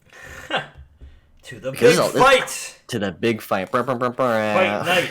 Flash Thompson versus Peter Parker. I love how the thing that finally tipped him over is Peter wants to take the Spider-Man's identity, and Flash is like, I'll decode it, and he's like, no you won't, and then they just are ready to fight over that. They're just pissed at each other, I guess. They kind of hit the boiling point, but then they're just... I get it. What I love about this is it's literally the teacher who's like, you guys need to go to the rec center and box. I hope it was terrible teacher. He's had enough too. He's like, I've had enough of y'all. You just need to go fight it out. This is enough. I suggest you settle your feud and go to the gym and fight. And that's exactly what they do. They take their shirts off. Which Peter's got some muscles. Yeah, and no one says nothing about that. Yeah, no one's like, hey, he's not so puny after all, huh? They did in the earlier issues where someone grabbed him and they're like, oh, wow. Yeah. Now they're shirtless and no one cares. So I guess they're over it. Yeah. But again, a reoccurring thing where Peter doesn't want to hit somebody that's a regular human too hard because he thinks he will straight up kill them. Yep. So he doesn't want to hit Flash too hard. So that's one thing that's on his mind. And he still knocks the crap out of him. Well, Flash is like coping with it, saying he tripped over the ropes. Yeah. It's like, that's must have what been happened. Imagine knocking someone so hard out of the ring, out of the ropes, into the crowd, and the crowd's like, oh, stop playing, Flash. Go back in there. Like, he catapulted you. Flew across the room. Continuing, I mean, we talked about influence for the Spider-Man movies. This is definitely an influence for the Flash-Peter fight. Yep. Because, I mean, you see him throw the punch and he dodges it, and everyone's like, whoa, since when was Peter that quick? And then he punches him across the freaking room. Well, I just hate this. Reading this is so infuriating. Like, I want to scream at my book because it's like, he's dodged him, and he's dodging him so well that people are like, he's running away. He's a coward. It's like... Coward! He's fighting. Like, what, is he supposed to just stand there and be like, all right, punch me right here? This is what I'm saying. Like, this is why I feel like when Peter starts really being unable to catch a break. Yeah. Yeah. Right. People are just gonna judge him for nothing, but he obviously wins this fight. And Flash starts sweating. You see his thought bubble. He's like, "Oh crap, Peter's gonna beat the hell out of me." So this robot's going crazy through the halls. Trying to hit anybody in his path. It barges into the gym, which, well, okay, it doesn't barge into the gym, but someone barges into the gym telling everybody about the robot going crazy. And right And as Flash, he turns his head, Flash looks over, and Peter Dunn punched the hell out of him, knocked him out. Again, Peter can't catch a break. He was ready to just end this and be the quote unquote hero of his story, and everyone thinks he's sucker punched. Yeah. Which obviously his punch was already going before he turned his head. I mean, like they were high fighting, schoolers, man. Yeah, he just can't get a break. This is where I agree. You're starting to see it's like, come on, like give him the break. Like he beat him in the fight. You know, Yep. This should be his victory moment. But kind of a weird moral of the story though. Like they just straight up fight. Yeah, I didn't. Okay, so that's the one thing. Is like when I came back to this issue to read it, I didn't remember that they fought in this way. Yeah. I thought they fought like, punk, and they just started fighting type thing. Not like, all right, we're gonna set up a match in a boxing ring, and it's gonna be like a Sponsored by big, a teacher. yeah, a big ticket item where even the janitors are like, everyone's watching the fight, don't worry about it. Like, what is this, UFC? The fight's on, guys. Like, It doesn't make any sense. everyone's watching the fight between the two 15-year-olds. Yeah, like let's just egg them on and have them fight, but he quick changes into Spider-Man and goes to save everyone from the living brain. And then there is multiple pages, multiple panels of just Spider-Man fighting the living brain. The living brain does not talk. Yeah, it's a little bit. It's more boring of a fight scene. I think this is mostly why this issue. I think I remembered it being boring is because Right. the living brain. It's not that interesting. It's just like a robot that goes crazy and he's trying to fight it. So that's where like this scene's a little boring. And yeah, it doesn't talk, which I kind of like. That doesn't talk. It'd be kind of annoying if it talked, I feel like. Mm-hmm. But I feel like that's why you might say like, it's a little boring. Like it's kind of one-sided, but shows off some great artwork, great panels, great positions. The thing of, that's kind of classic Spider-Man. confusing to me about this one is like, what is the living brain trying to do? Because they talk about how he's so smart, like he's strategizing in this fight. But why is he fighting? I mean, that doesn't make any sense, really. I think even Peter's trying to try to kind of figure it out. He's like, I think he just wants me to stop bothering it. And the more I bother it, the more he's like, okay, like, then I'm just gonna get rid of you. So he just keeps going after him and after him. That's what I get from it. Yeah, but I don't know. I feel like the fight goes on for quite a while. Very long time. Very long time, and that's where like reading this issue, I remember getting a little like, all right, let's wrap it up already because we're just fighting this robot over and over and over. But ultimately, and this is the funniest ending to this first story, as the criminals are trying to run away and Flash is like waking up from getting knocked the heck out by Peter, they trip over Flash and he gets to look like the hero, like he saved them and stopped them. And then what I love, which is very interesting, is what Peter decides to do with that. In a way of trying to pin it on him that he's Spider-Man. Yeah. Because he like quote unquote took down those guys, and he wanted to take the paper that had supposedly Spider-Man's identity on it, and no one knew where he was when Spider-Man was arriving or was there. And surprisingly, Flash was like, "No, it's not me, no, not at all." Which I thought Flash would be like, "Yeah, maybe I'm Spider-Man," you know. Yeah, I try to take credit for it, but that is pretty smart. Yeah, it throws off the tracks a little bit. It does. So I agree. I think that's interesting. And then he kind of ends feeling good with himself. He's feeling happy. He beat Flash in a fight. He managed to protect his identity and he's go about whistling his day. And then we get into the second story. Ay. Where he's just a straight up villain. I know. He literally does. This is not. It literally starts off with like, here's the Flash's house party. I'm gonna crash it. He spins a bat made out of webs and launches it at them. Right. He's assaulting these people. He wants to steal Flash's girl as well. Right. Even though he has Betty. Right. And I so just he don't. gets not Flash. He gets Johnny all webbed up, and then he just pops into the window and he's like, "I'm here, guys! Party animal, Spider-Man." He's really jokester too. Like he's bowing. Everybody's like, "Oh, the warm welcome." Oh, yes, of course. And they're all And like, "Dude, get the heck everyone's like, out of here, dude! "What are you doing here, bro? Like, leave. Like, Like, terrible party etiquette. What are you you're kind doing?" of weird." Yeah. And then they just start fighting. How old is the Flash? Do you know? Or not the Flash? Jesus. Human Torch. Getting all these people. Human Torch. He's about the same age as Peter. Oh, okay. Yeah, he's younger. He might be a little bit older, but he's supposed to be pretty young. It just seems like he was bored. Yeah. Peter was bored, and he kind of. This story just felt so weird to me because I'm like, Peter is smart. Yeah. This seems really dumb. Like, who would do this and think this was a good idea? No, it's really dumb. It's just it's dumb, and it's like there's no sense of. Oh, what's the word I'm looking for? Like, you're in a social situation, and you can't really. You have no feel for it. Social There's a word for awareness. it. Social awareness. Yeah. Zero social awareness here. Yeah, yeah. Which, I guess Peter doesn't really have great social skills because he never had a lot of friends, but... He's going out of his way to be an something absolute else. jerk. Yes. And then... Unlikable. Yeah, so he fights Human Torch for quite a while, just for whatever reason. And then, yeah, the Fantastic Four show up and they're basically like, hey, chill out, man. Even like Mr. Fantastic, like, need a hand? He's like, are you laughing at me? He just attacks them. He's a villain. He's literally like, hey, son, do you need a hand? He's like, are you laughing at me? And then, you dare laugh at me. And yeah, and then he just starts attacking them and fighting them. Thing is about ready to kick his butt.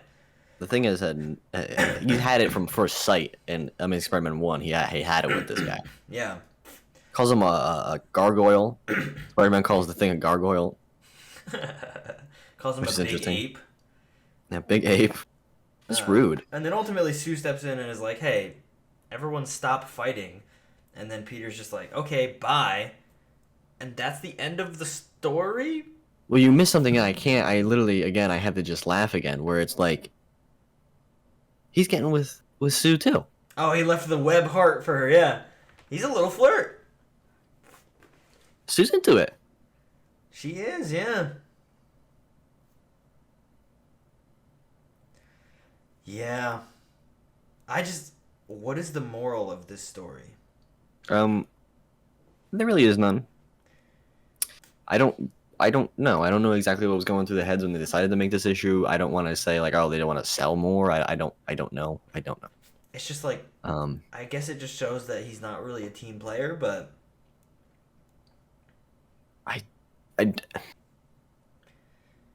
so you're just trying to figure out that I don't think there is any. My dog goes crazy again. Yeah, it's weird. It's just weird. I don't know. Like he just shows up to crashes this party and then fights Human Torch, and they kind of have a history over the course of their friendship over the next decades of comics that we'll be going through. I feel like Spider-Man and Human Torch just randomly fight all the time. I remember that was one thing that happened in Dan Slott's run in Volume 4. Right at the beginning of the series, there was just like a spontaneous fight between Spider-Man and Human Torch. And I remember someone criticizing it and going like, why are they just fighting randomly? And I'm like, they've always done that, apparently. Since day one.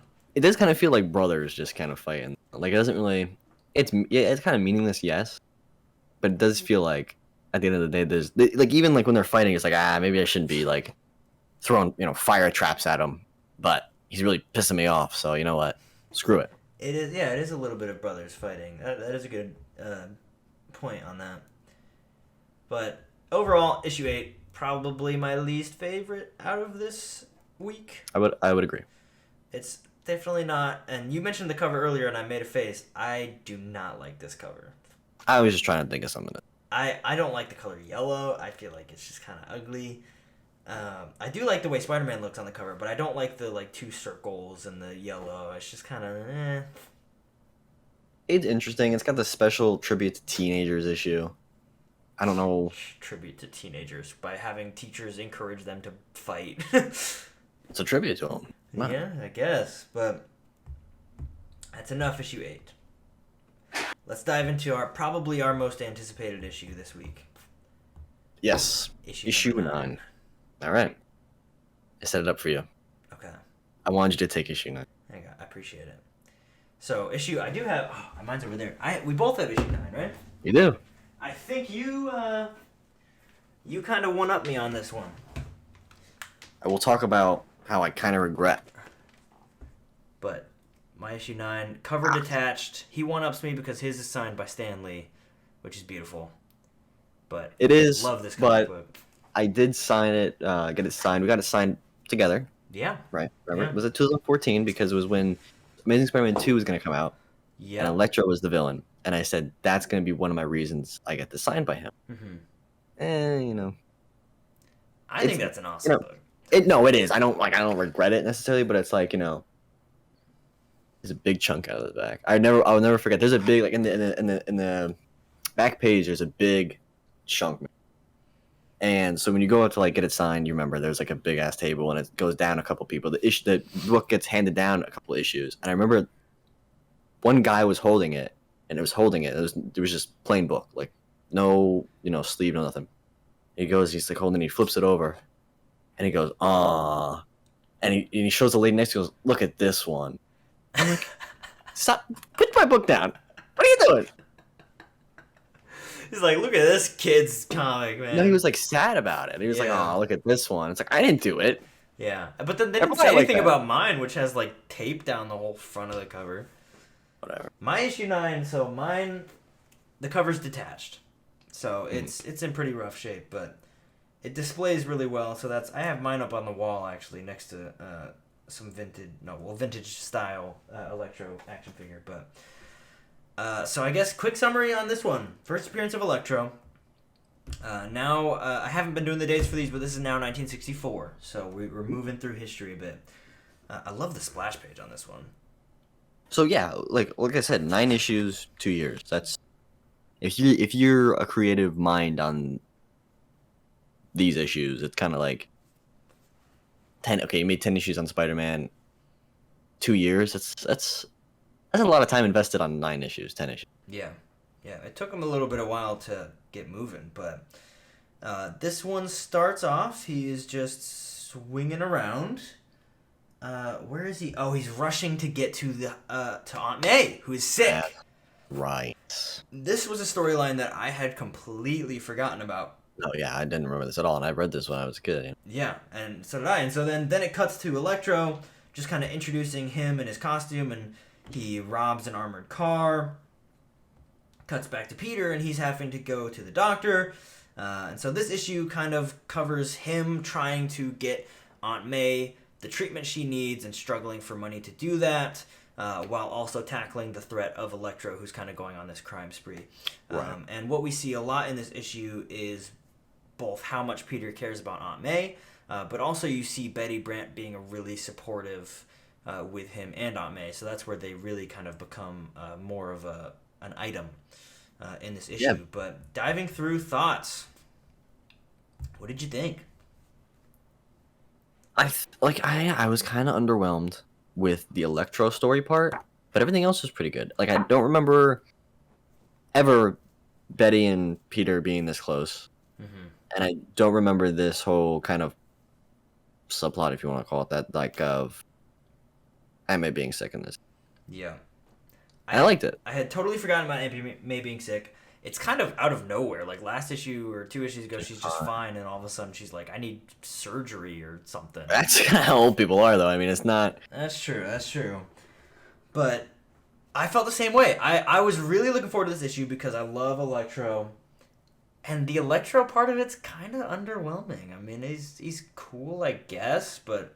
Now, I agree, and I wonder how much that is us playing it up in our minds before we read the issue again, of how much, like, this issue means to us, and we both have it, and, I have mine signed, or if it is just... It might have been a problem with expectations, yeah. I just think, like, I don't know. His costume's cool, his origin is okay, but I felt like the best parts about this issue were him trying to get the help Aunt May needs, and Betty being there to kind of support him through that. Yeah, Betty was there at the hospital before Peter even went. Yeah. And I think, and we'll kind of, skipping through it a little bit, you see him start tackling Electro, and he fights him, and I love how JJ's immediate thought is like, This guy. Electro is Spider-Man! Right. It's like, what? What? It's totally out of nowhere. Like, where are you getting this from? Anything new. Sell some papers, man. But to make things worse, Peter fakes some photos. Again, said this at the top of the episode. Did some things in these issues. This is one of them. He fakes some photos. He's Eddie Brock in Spider-Man 3. For the second time in 9 issues, he's faked photos. What was the And this first is worse time? than last time. Well, the Sandman. Remember he threw some sand up in the air? Oh, And yeah. That was a recreation. That was a recreation. This is straight up. Straight fake. And also framing himself as Spider-Man, which is weird. He really needed the money. He really needed the money for AMA. That's true. Desperation. Yeah, that's true. That's true. But he does make it up in his own mind. Yeah. Which, again, I don't know if Amazing Fantasy Peter, Spider-Man 1, 2, 3 Peter would have done that. I don't think he would have initially thought, oh, I'll make it up to him later. I thought he would have thought, oh, whatever, J. Jonah, kind of a, prick anyway, whatever. He has some progress as a hero. Right. But, yeah, so he fakes the photos to prove that Spider-Man's Electro, and then ends up, later on, that ends up not being the case, and JJ gets pretty mad at him, so... Yes. Also, Spider-Man's suit is very blue in this. It's very blue in this, yeah. That is, I think, when they started really making it red and blue. Yeah, they go over Electro's origin. He's just kind of, like, reminiscing to himself, and... I do want to say right before Electro's origin, in the panel with the Daily Bugle newspaper, with the proof that Spider-Man is Electro. Mm-hmm. Or is it? Hold on, it's maybe the initial one where like he initially says, "Oh yeah, okay." It's like a couple pages back where it says Electro is really Spider-Man, and like the guy's holding it up. If you read it, it's like on the basis of indisputable evidence, the Daily Bugle accuses Spider-Man. It's fake news. Of launching a crime wave disguised, I'm guessing, as Electro. No evidence at all. It's fake news. And I love other people. They're like, "Well, yeah, he published it. It must be true. Why would he tell a lie?" See, this fake news has been around since the '60s, is what we've learned here. Stan was hip to it, I guess. Stan was calling it out. Yeah, no, like you said, then we see Electro's origin, which ends up being, first off, Electro not a nice guy at all. No. Super criminal. Right, but he's working on. He's an electrician, or what do they call him? I think electrician would be the right electric lineman. Electric lineman. Yes, electric lineman. Because electricians like switches and stuff. Max Dillon. Also, that's another point I gotta get to. Anyway, he's on a pole working. Lightning strikes the pole. How they explain it is that the electricity from the lines and the electricity from the lightning bolt cancel each other out. Exactly. So he lives and give them power. Yeah, it makes sense. He figures out from doing laundry. Yeah. I mean, adds up. Perfect. I love it. It's incredible. Science. But so then he's like, all right, bet I'm gonna, make a little get up, some gear. I'm gonna buy a house with every penny that I have, set it up as my hideout with to make myself strong with electricity. And I'm gonna start robbing places. Yeah. And his mask, I'm looking at the panel with the close-up of his face. His mask looks a little different than it ends up looking later on. Like, there's a lot more of his face shown. Yeah. It kind of just covers his forehead and then drapes down from there. But his plan is to go break into a prison and free all of the prisoners and, start an army. And when I was reading that, he's like, okay, I was like, there's no way all these prisoners are going to be like, oh, bet. And that's what happened. Like, half of them were like, who's listening to the freak in the yellow and green costume? This is weird. I don't care what he's doing. I'm out of here. Let's go break out of here. Like, what are we listening to this guy for? It doesn't work for them. They get recaptured. Now, one interesting thing we see here is Peter, he hears, Electro has broken into a prison, like crime wave, whatever, and he goes to Aunt May instead. Yeah.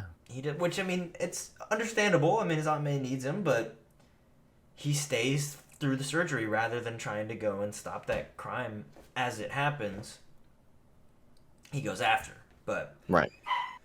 I do think they start to kind of set up some of the character storylines here when he does go.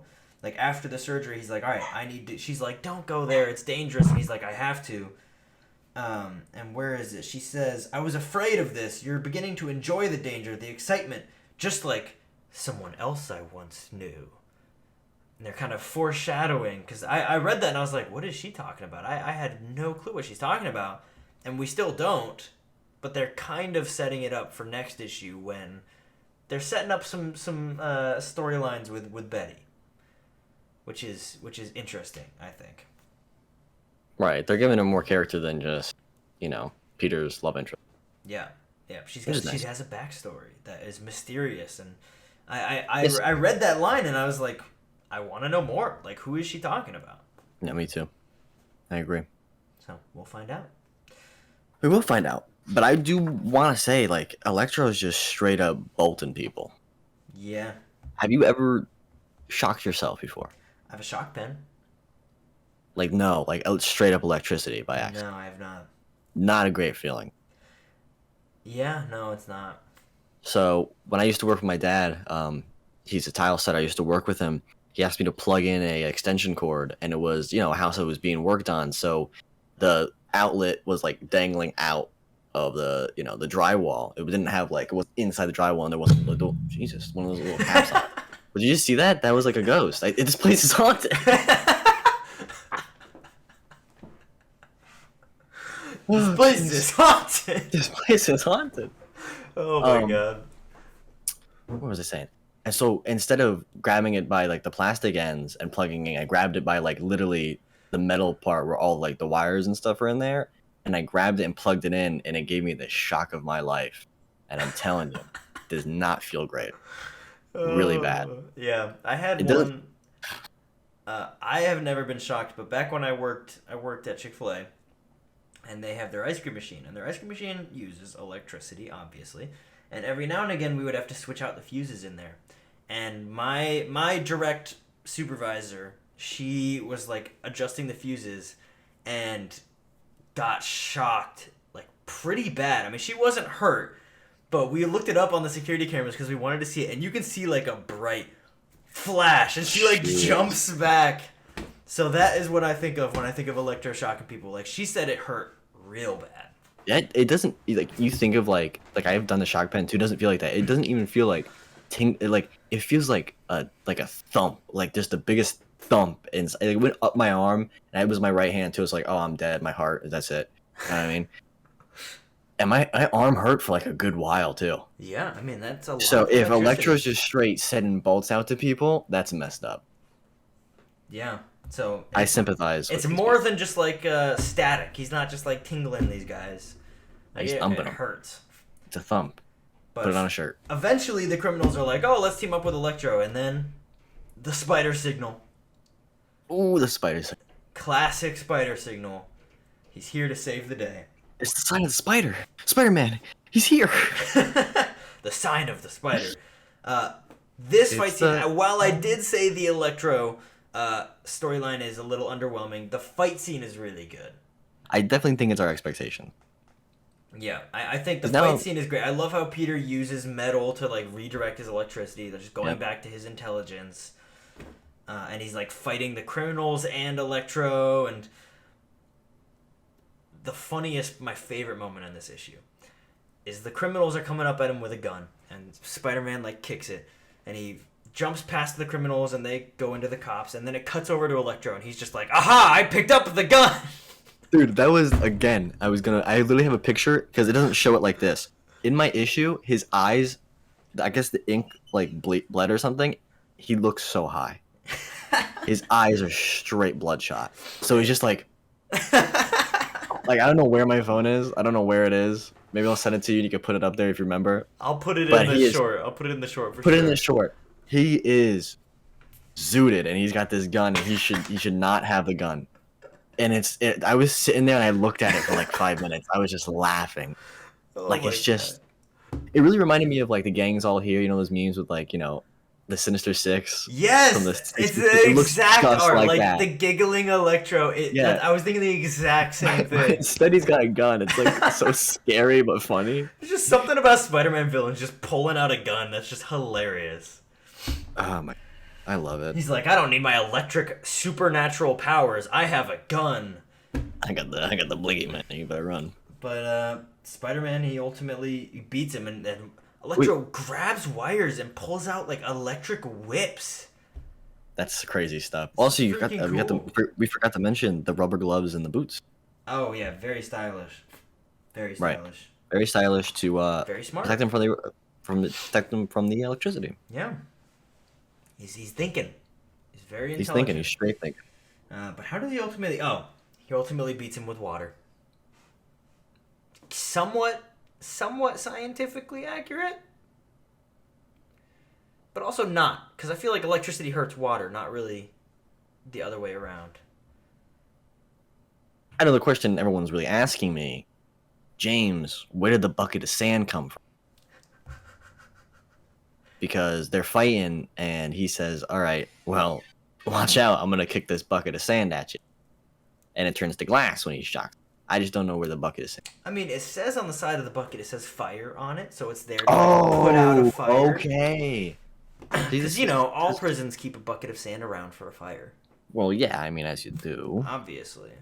But lots of, that's scientifically accurate as well. Electricity with sand, would it turn it into glass? Heat. I've played Minecraft. Yeah, exactly. So, Stanley was hit before Minecraft. I see. So yeah, he defeats him with ye old hose. Ye old host, and then I love how he's like, time to unmask him, and he's like, who the heck is this guy? Who's this guy? Who the hell are you? he's like, oh, I don't know what he was expecting, like he was gonna know the guy. But... Yeah, I know. Like, that's the first time he's ever been like, oh, I might know him. He's like waiting to know somebody. He's like, I can't wait for the drama. And to end the issue, I love this. JJ's like, I'm gonna fire Peter. He faked those pictures. Like, how dare he? And then he's like, real pictures of the Electro fight. He's like, I know what I'll do. I'll just charge him. What does he say? He's like, these are worth a fortune. I'll only give him a couple $100. And it's like, you were always robbing him. This is nothing new. Like, wasn't he always giving him not enough money for the pictures? No, yeah, that's like the whole thing, yeah. But good like he said the pictures about earlier in the issue, he said the pictures, if they were real, if at the time he thought they were real, would be worth $25,000. Yeah. 25 grand. Yeah. So jolly old JJ curses again in this issue, and I don't know what he gets used. swayed pretty easily. I actually enjoyed doing that, what we just did now, going over the issue more than I read the issue. So it's kind of a weird. I was like, we went over it. I was like, damn, that was a good issue. I enjoyed that. Yeah, there's a lot of fun moments. No, there is. I think we just had it on a pedestal, and so going into it, we were like really expecting a lot. But this issue ends with more romance drama. So cute. Kind of. I mean, she is mad at him for going to the prison, but and he kind of is a little dramatic. He just storms off. He's like, I get the message, fine, and he walks off. But then immediately they meet up again outside of the hospital, and as Stan Lee puts it, this is a weird way of putting it, the two thoughtful, slightly confused young people walk off into the dusk, each groping for the right words to say, each feeling the first pangs of that emotion we call love. Ooh. Straight to love. It's love at first sight. They as soon as they have any romance. They're 15. That's Wait, true. okay, that's another thing. I know this is more of an issue 10 thing, but Betty's the same age as him. Yeah. Right? Yeah. First off, what? You're secretary of a $1 million press. Well, back then they would hire pretty young women. Fair enough. But I think they even mentioned it in the next issue. Like, she dropped out of school Yeah, I know. I didn't want she to says mention this it. is right here. She says, "I never told you why I left high school last year and took a job. I never told you about someone I once knew who reminded me of you, but I don't want to be hurt again." So she's kind of foreshadowing her shady backstory. And we didn't even find out in this episode. You have to wait. I don't know when we're gonna wait. We don't find out this episode. Wait, I'm pretty sure we find out next week. Because I was curious, so I looked into issue 11 a little bit, and I'm pretty sure we find out. But I think I have issue 11. I don't know. I have issue 11. You have 11? I have 11 or 12. I want both of those so bad. Anyway, that's next week. So that's the end of issue 9. Overall, where would you rank 9 in the collection? In the whole thing so far? In the as Spider-Man comics go, how do you feel about it? I love Electro. I don't know, man. I don't know. It's kind of right there with. It's a little higher than issue 6. Actually, it's a lot higher than issue. It's higher than 6. I would say not quite as good as 4. I think 4 so far has been my favorite. Not quite as good as 3. 3, yeah. But it's up there. I think it's right on.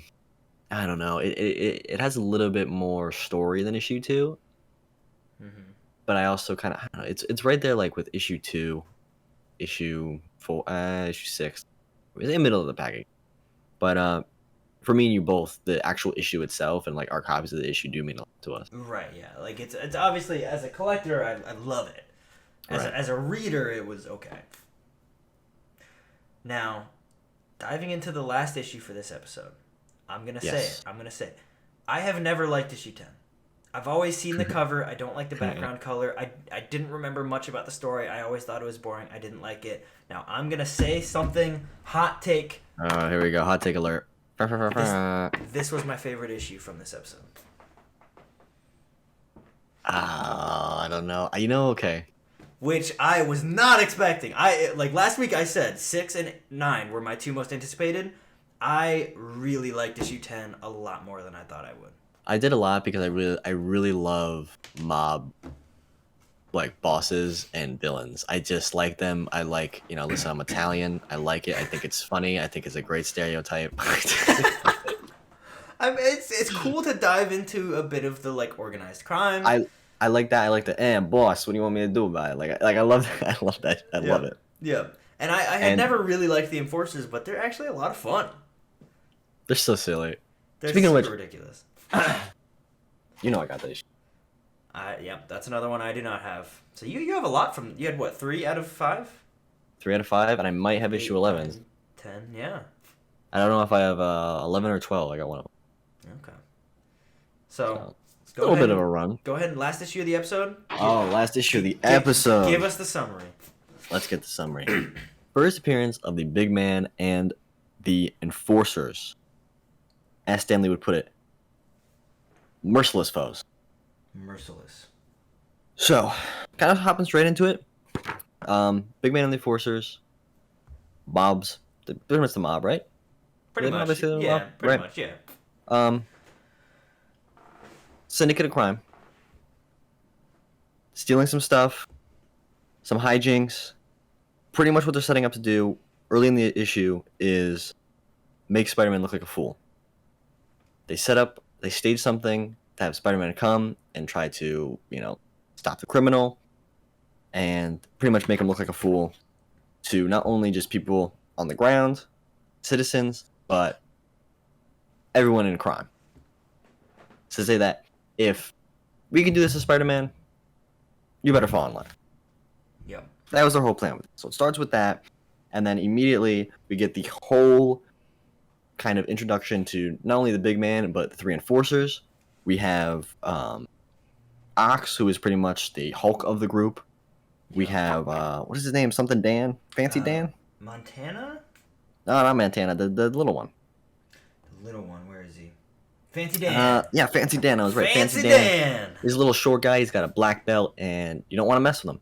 And then you got Montana, who has a whip. Or not a whip, a lasso. He's a cowboy. Yeah. And then obviously the Big Man, which I love that name so much. Big Man. I love the name the Big Man. I mean, I'm the Big Man. What are you gonna do about it? It's great.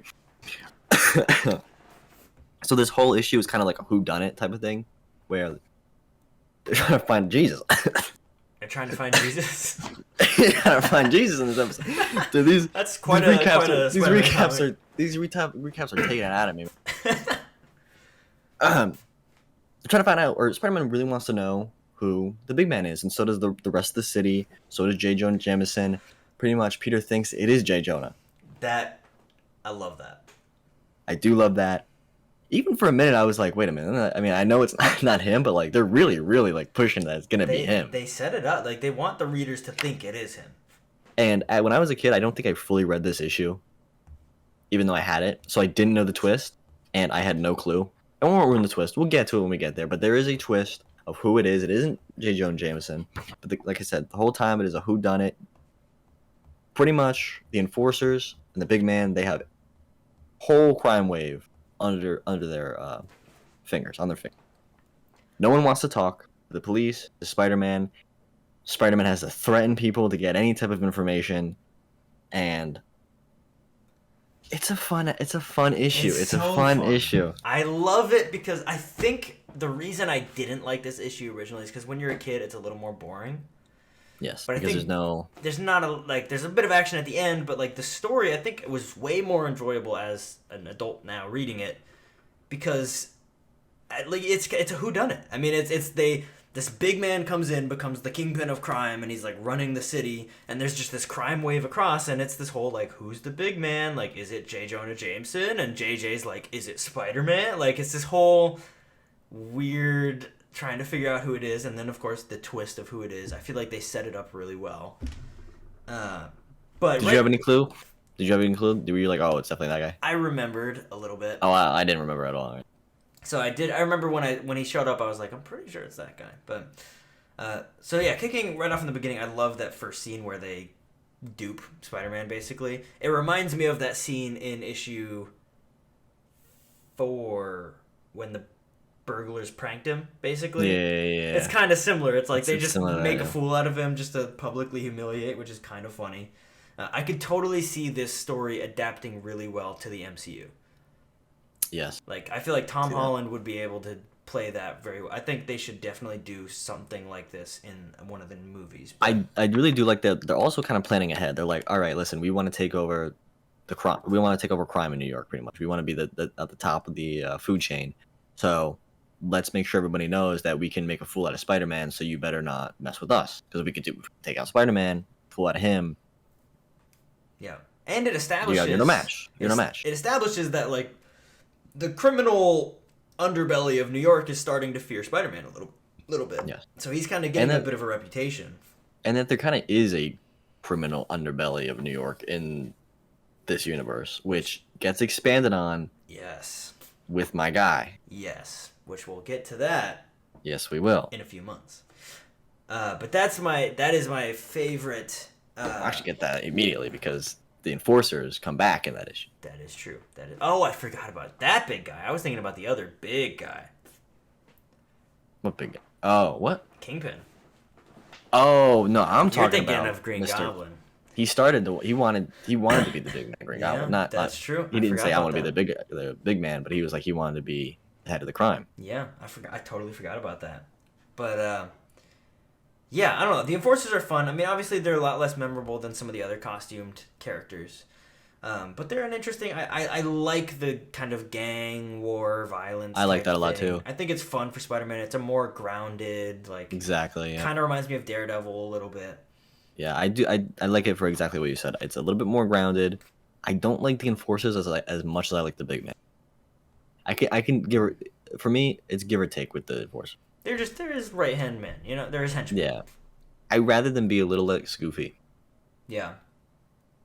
But so that kind of like for me, but I do really like it. I do, like you said, I do like the mob kind of story arc. I love how they just decided to rob a train with 3 helicopters, and just pick up one of the carts. Another thing that I loved about this issue is I feel like this is some of Steve Ditko's best art. Yeah, because I mean it's mostly like you said. There's really no costumes other than Spider-Man and the Big Man. It's a lot of. I mean, I'm looking at page 5 with Peter's face where it's half Spider-Man and half Peter. Like his expression, I think that's really really good art there. But also even later as we get into the combat, I love a lot of the like action poses and cover and art for that. It's really fun. But yeah, I mean, going from here, JJ is trying to figure out who he is, and he's working with Foswell, who he's like, Foswell, write an article about how Spider-Man is Big Man, right? Is that what he says? Yes. Yeah, which, again, he has zero evidence for, but he's like, let's just write it anyway. And then Betty gets a run-in with the Enforcers. And so I was like, no, not Betty. Like, I'm invested in Betty. And you're wondering, well, what do they want with her? Right. I'm like, is she the big woman? She's the big woman. But they rock up and they say, oh, you haven't paid off your loan or whatever. So you're like, what is Betty doing getting in with loan sharks? What's going on here? There's something going on there. Does this have to do with the person that, she was talking about in last issue? Who knows? I mean, we don't know. So setting up more intrigue there. But then Peter shows up to save the day. And then they just immediately kind of tough him up and tell her, like, what, we're going to beat him up if you don't get us the money or something like that? And obviously, in classic Peter Parker Spider-Man way, he can't do anything because of his secret identity. And so he's just going to kind of have to take the strong manning. And I love how Betty's like, oh, I won't tell you because I don't want you to get hurt. And she runs off. And Peter, who apparently does not understand, I think we've learned that his social skills are pretty bad over these issues. He's like, I must have been wrong about her. She can't care for me if she won't confide in me. It's like, she's trying to protect you, obviously. That's not, Like, you're not picking up on that, so he just gives up on her real quickly. I do really like how no one will talk. A lot of secrecy. You would expect to be reading this and be like, oh, he's going to capture one of the hooligans, and they're going to be like, oh, here's the information that you need, Spider-Man, go ahead. And like, they're just like, no, I can't. They're gonna do bad things to me. He ends up having to like scare the crap out of a guy, which is great, to get him to talk. He spins a fake spider, and he's like, I'm gonna feed you to my giant spider if you don't talk. Also, imagine being that criminal and being like, I swear, guys, he had this giant spider. He has a giant pet spider. I swear, don't mess with him. He was gonna feed me to a spider. And everyone's like, you need to go to sleep. You need to like chill out. I don't know what's going on with you. But I've never seen no giant spider with Spider-Man. He just rides around on it. But, I mean, it works. He gets them to talk, and then he runs in with the Enforcers and starts fighting them. Well, the thing is he's looking for the Enforcers, and they're pretty much ready for him. Yeah. So that makes me wonder, again, I don't know, maybe I'm making my own storyline here. Like, maybe was the guy afraid that he kind of spoke, and he was like, listen, this is my whole plan. He's coming. So be ready. You could get him there. Don't hurt me. I'm telling you the info. Now you get Spider-Man. Maybe. Because he gets lassoed before he even gets to the window. Yeah, they were ready for him. They were ready for him. I didn't even catch that. That's interesting. Because how do they know? It's a trap. How do they know? Well, they beat the crap out of him, I'm pretty sure. Well, he fights them. He ends up getting out, and that's when he sees Jonah walking out of that building, and that's where he starts to suspect him as the big man. Dixon. How can we forget? Did we go right past it? Aunt May needs a blood transfusion. Oh, yeah. We went right past it. I was commenting on the art in that panel, and I forgot about the story happening there. So Aunt May's still sick in this issue. Yes. And she needs a blood transfusion. Peter's going to be the one chosen. Yeah. Right. First off, he's like, wait a second. I don't know. They're going to find out that I'm Spider-Man through my blood. And also, if I have less spider blood, I'm less of Spider-Man or something like that, which is a weird science I don't think ever came back. I don't think it makes any sense, but yeah. No, and I don't think it ever really stuck. No. And so this whole thing is that it's setting up before he fought that he's already going to be weak. So in classic Spider-Man fashion, he's got to fight this supervillain or this mob or a bunch of people, and he's already at a disadvantage. Weakened, yeah. So that's why he's fighting these guys, and he's like, I got to get out of here because the doc told me to rest up, and I'm out here fighting the big man and some guy with a lasso. Yo. So and some tiny guy. Yeah, so he's weakened because of his loss of blood. Now, we also skipped over, with the Aunt May thing, my favorite moment from this issue. She's, like, sick in the hospital. She gets a blood transfusion. She gets discharged from the hospital, and he's like, I know what you need. You need to go on a trip to Florida.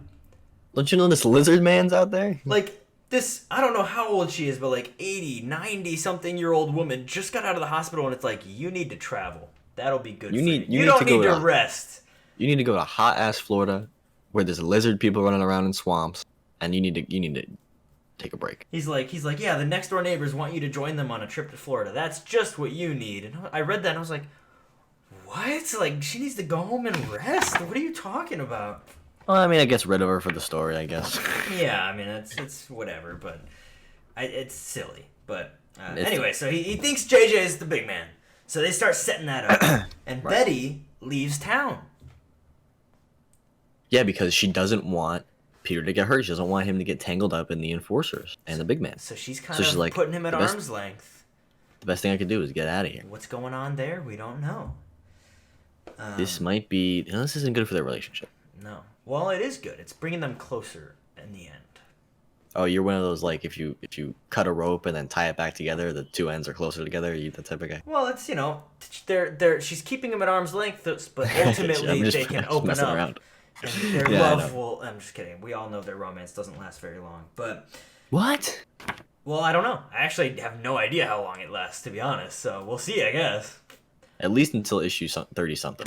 Yeah, at minimum. But, so Peter goes to JJ, and there he's kind of starting to suspect him, and he meets with Foswell, and he's like, hey, are you fine writing this story that you don't believe is true? And Foswell's like, I don't care. I just write whatever he tells me to, so... Well, I mean, he does care. He's tried not to write that story. Right. And he was like, I'm going to fire you if you don't. He's like, all right, bet. Yeah, so he goes for it, but ultimately Peter's master plan is to brag that he knows who the big man is so he can get captured. And this is where we see Flash try to be nice to him. And it's cool because, I mean, these are kids. I mean, you got to remember that. Like, they're kids, so it's like, even though there's a kid that's a bit of an asshole, bleep that if you need to. No. They've got kids listening to this, right? You think about young kids. I mean, they're probably going to grow up to be okay people for the most part, and they're just not very nice when they're kids because they're kids. Right. So you can see that there's a nice person with Flash. He just is a stupid kid, and not a very nice kid. A kid that needs to get smacked around a little. Mm-hmm. So it's true to the real world, I guess. Really, yeah. I feel like even you see someone that's probably not the nicest or taking things out on other people, they're probably okay underneath. Maybe it develops Flash as a character a little bit. He's like, hey, I know I... Maybe I'm thinking into the psychology too much. I'm like, listen, this comic book character, let me tell you. There's layers. There's layers. I think Stan Lee is really good at characterization. I think he makes really deep characters. But that's what I'm thinking about a lot, because I know his background was doing the comics, the magazines, but weren't they like detective type of comics, right? No? Well, that was in the 50s. A lot of it was like right. Romance, he was doing a lot of that. Horror. Right, romance. You're right. He hated that. And he wanted to write more character-driven stories. That was why he created Fantastic Four. That's why he created Spider-Man. Right. So you can tell he definitely tries to flesh out the characters more. But he had that background in that type of, like, more realistic story, I guess. Yeah. So that's what I'm trying to... Enforcers kidnap Peter, and then it gets into the fight scene. And this was ultimately... I love this fight scene. He's, like, fighting all these mobsters and throwing barrels and jumping out of cars and... fighting the guy with the lasso. I mean, jumping through tires, flying through the air. Like, so much fun action like that. Yeah, it's amazing. Amazing Spider-Man. Amazing Spider-Man. All right, well, issue 10. Yeah, I mean, it really does seem like each issue, the art does get better. Like, I don't know if they seem like it's getting really popular, so like, Steve's like, all right, maybe I got a little... try a little try a little harder. I hate to say that. It feels like such a rude thing to say to like such like icons, but it's like it might be true. I mean, you think about it, there were still people back then, right? Yeah, I mean, they were probably making this book like no one's gonna buy this, Exactly. So like, I'll scribble some shit on it. Yeah, exactly. And then now it's like popular. It's like, all right, let me take my time. People actually care about this. Yeah, I think the art in this book, like the action scene, I love all of the action shots. I think it's really, really good. Yeah, when he's I don't know, we kind of didn't get that, but when maybe we got that when he goes to their hideout. Were Yeah. we at that yet? Did I skip ahead a little bit? No, I think that was right before the action, right? Yeah. So like, anyways, he gets to their hideout, and that's where the action's happening. He's literally fighting like what, like 10 guys, More, if even. more Yeah. than that. Then yeah, you're like I said, the art is Yeah, and that was where I really enjoyed that. Like, it was just fun to see him taking on all these gangsters and like ultimately trying to get the big man. And then how does he end up catching him? Oh, he signals the police. right. So he takes the handy dandy spider signal out of his belt, webs it, and just chucks the thing, and the police see it and they come on again because they kind of tire Spider-Man out. Like he never wins this battle. He just kind of like taps out. Yeah, well, he gets the police to come in and take him. Exactly. Right. He ultimately tries to chase the big man, and he doesn't even catch him. But again, it's because he's too tired. He's like, I can't. Usually, I'd be there before we even get out the door.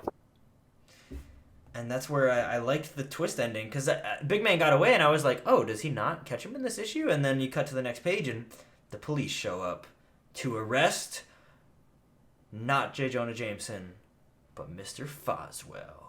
Oh my God, the character we were just introduced to this episode issue. God dang it! This new issue, Is we're the like, Big Man. who's this random side character? Oh, of course, he's the main villain. Yeah, I had no idea. it's I was shocked. it's a fun twist. Yeah, I had no idea. I guess I wasn't read into it. I thought it was just like the like little thing that fleshing out J. Jonah's character in terms of what lengths he'll go to do in Spider-Man. I thought that's what it was in the beginning of the issue. And they were just kind of using Foswell as that kind of character to guide that. And they make you think that JJ Right. is going to be Big Man, and then the police Right. show up, and Pete's like, "Oh, here they are coming to arrest JJ. I was right," and it's Foswell. Foswell. So I think that's a really fun twist. I think that's why I really enjoyed this issue, is because it's this whole whodunit, and then you end up figuring out who it is, and that's really fun. And I like, again, this issue is very grounded in terms of a Spider-Man book because the way he's caught is so simple and so, I guess you could say, real. Is like the police saw him escaping the scene, and then when he got out of the car, checked his car and found all the big man gear. Yeah, that's it. Grounded. And my favorite, the very ending of this issue, dives into JJ's motives. It's why he hates Spider-Man. Yeah, and it's kind of sad. It's really sad, but what I love about it is it really paints, like, JJ's not the antagonist for Spider-Man, but he's kind of a mirror image of him in a way. Mm-hmm. Because what he says here when he's talking about him, he says, Spider-Man represents everything that I'm not, and that's why I hate him. He's brave, he's powerful, he's unselfish. The truth is, I envy him. And all that we have been talking about the first 2 episodes of this podcast is how he's selfish. And he's not necessarily always the bravest. Like, JJ hates him because he sees him as this hero. He's like, oh, he's so unselfish. He fights for the good of others. But we've seen that that's not the case.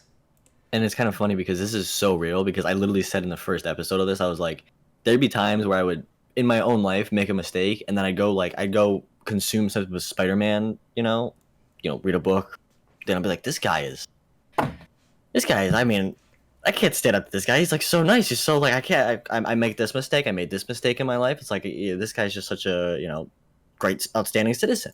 And then I go to read the issues and I'm like, no, he's not. He's not. He's just like me. And that's, he's just like he's JJ.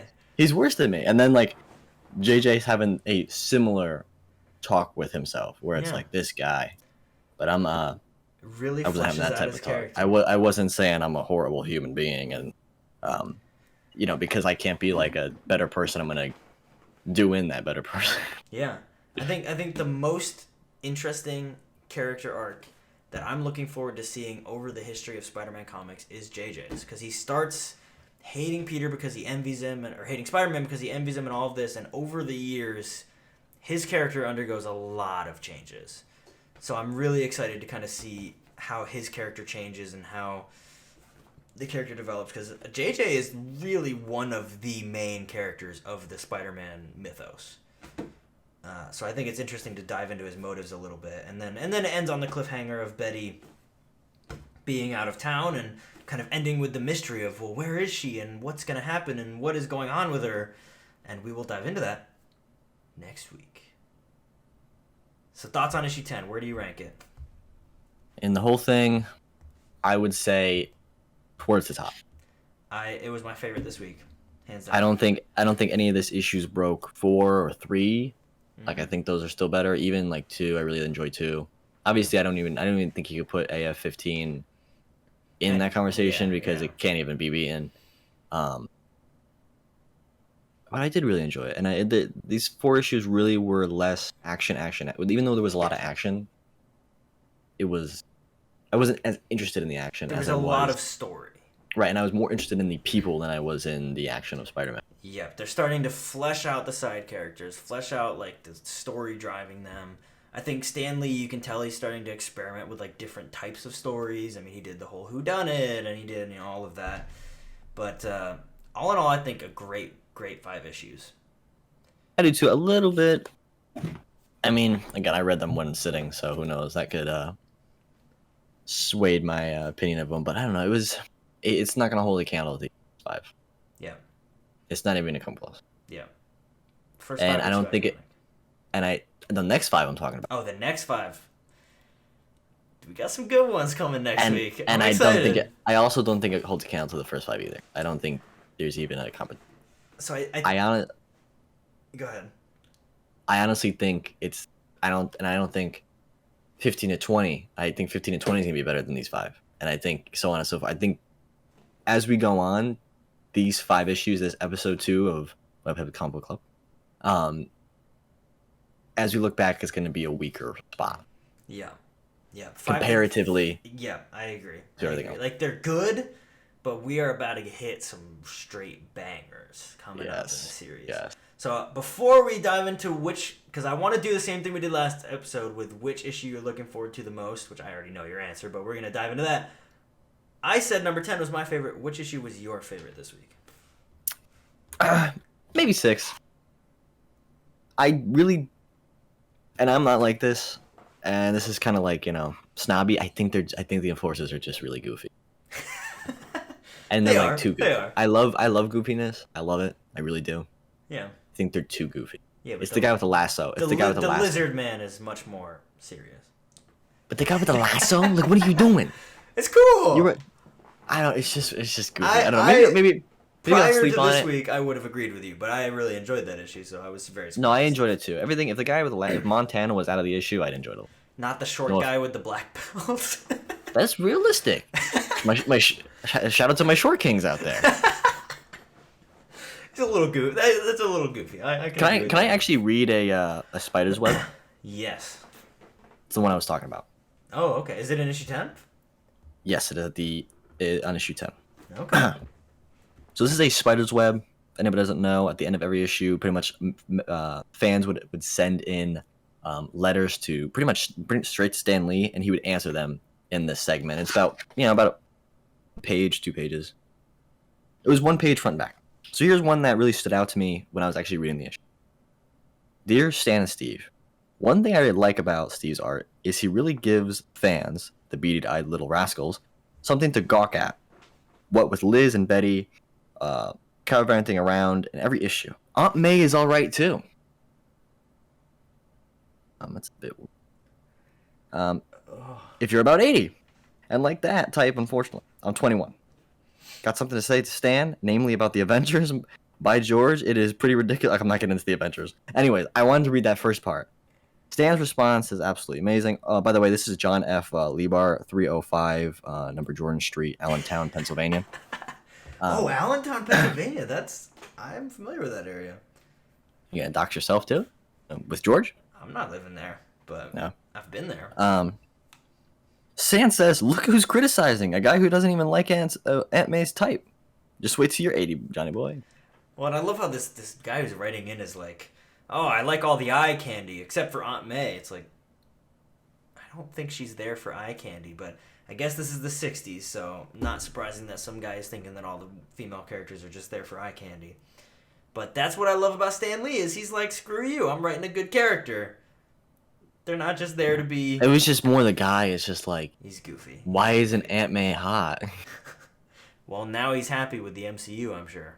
Well, he was 21 here.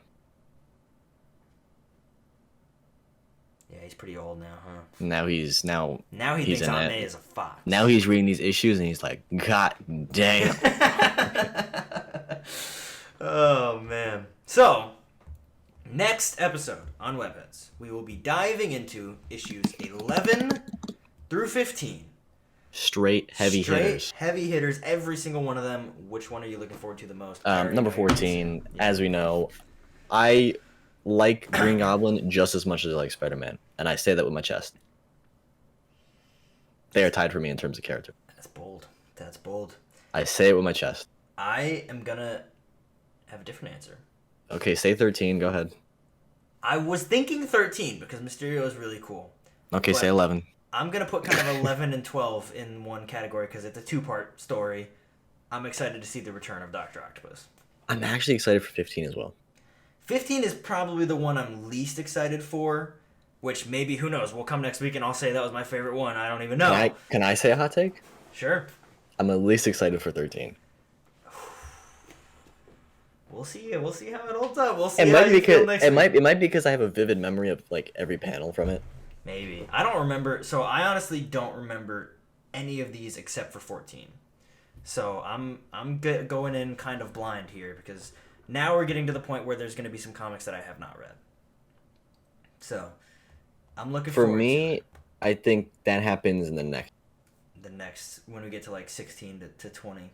Yes. That will continue. There's a lot in there. And then once we get to the 20s, there's a lot that I haven't read. So we are diving into new territory. We're continuing. So if you are reading along at home before next Monday, read issue 11 through 15.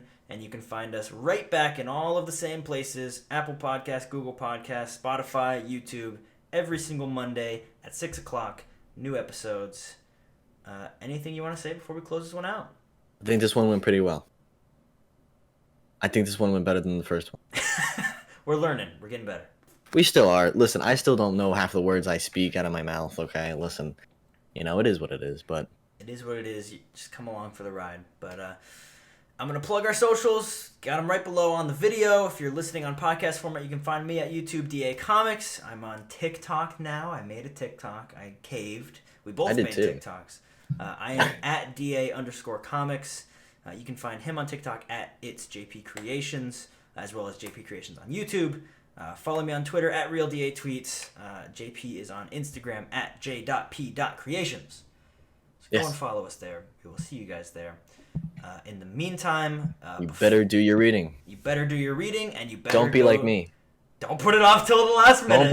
Don't put it off. And you better go see Spider-Man No Way Home this week, because we will probably give brief thoughts on that next episode. So if you don't see it, I'm spoiling it in the first 2 seconds of the next episode. Spider-Man dies. No, he dies. I haven't seen it yet, but yeah, I'm not gonna actually spoil it. There's gonna be someone that's like, I can't watch. Yeah, no, we're not gonna spoil anything, but go and watch it. I mean, if you're listening to this podcast, you probably care about Spider-Man enough to go and see the movie. So if you made it to the end, and you're on YouTube or you're on Spotify, go to the comments on YouTube. Tell us you made it to the end. Tell us you made it to the end. Tell us you watched the whole thing. Yeah, we want to know who the real ones are. Yeah, because I actually really want to know who watched the whole thing. Yeah. So we'll see you guys. I read every single comment. I'm sure he'll be reading in the comments. So yes. If you got any questions, any comments, tell us your thoughts on these 5 issues. Which was your favorite issue out of these 5? Do you agree with our takes? Do you disagree with our takes? I'd love to hear you guys' thoughts on it down below. So with that said, we are going to be signing off. We will see you guys next week on Monday with the next episode of Webheads. Peace out. Stay safe, everybody.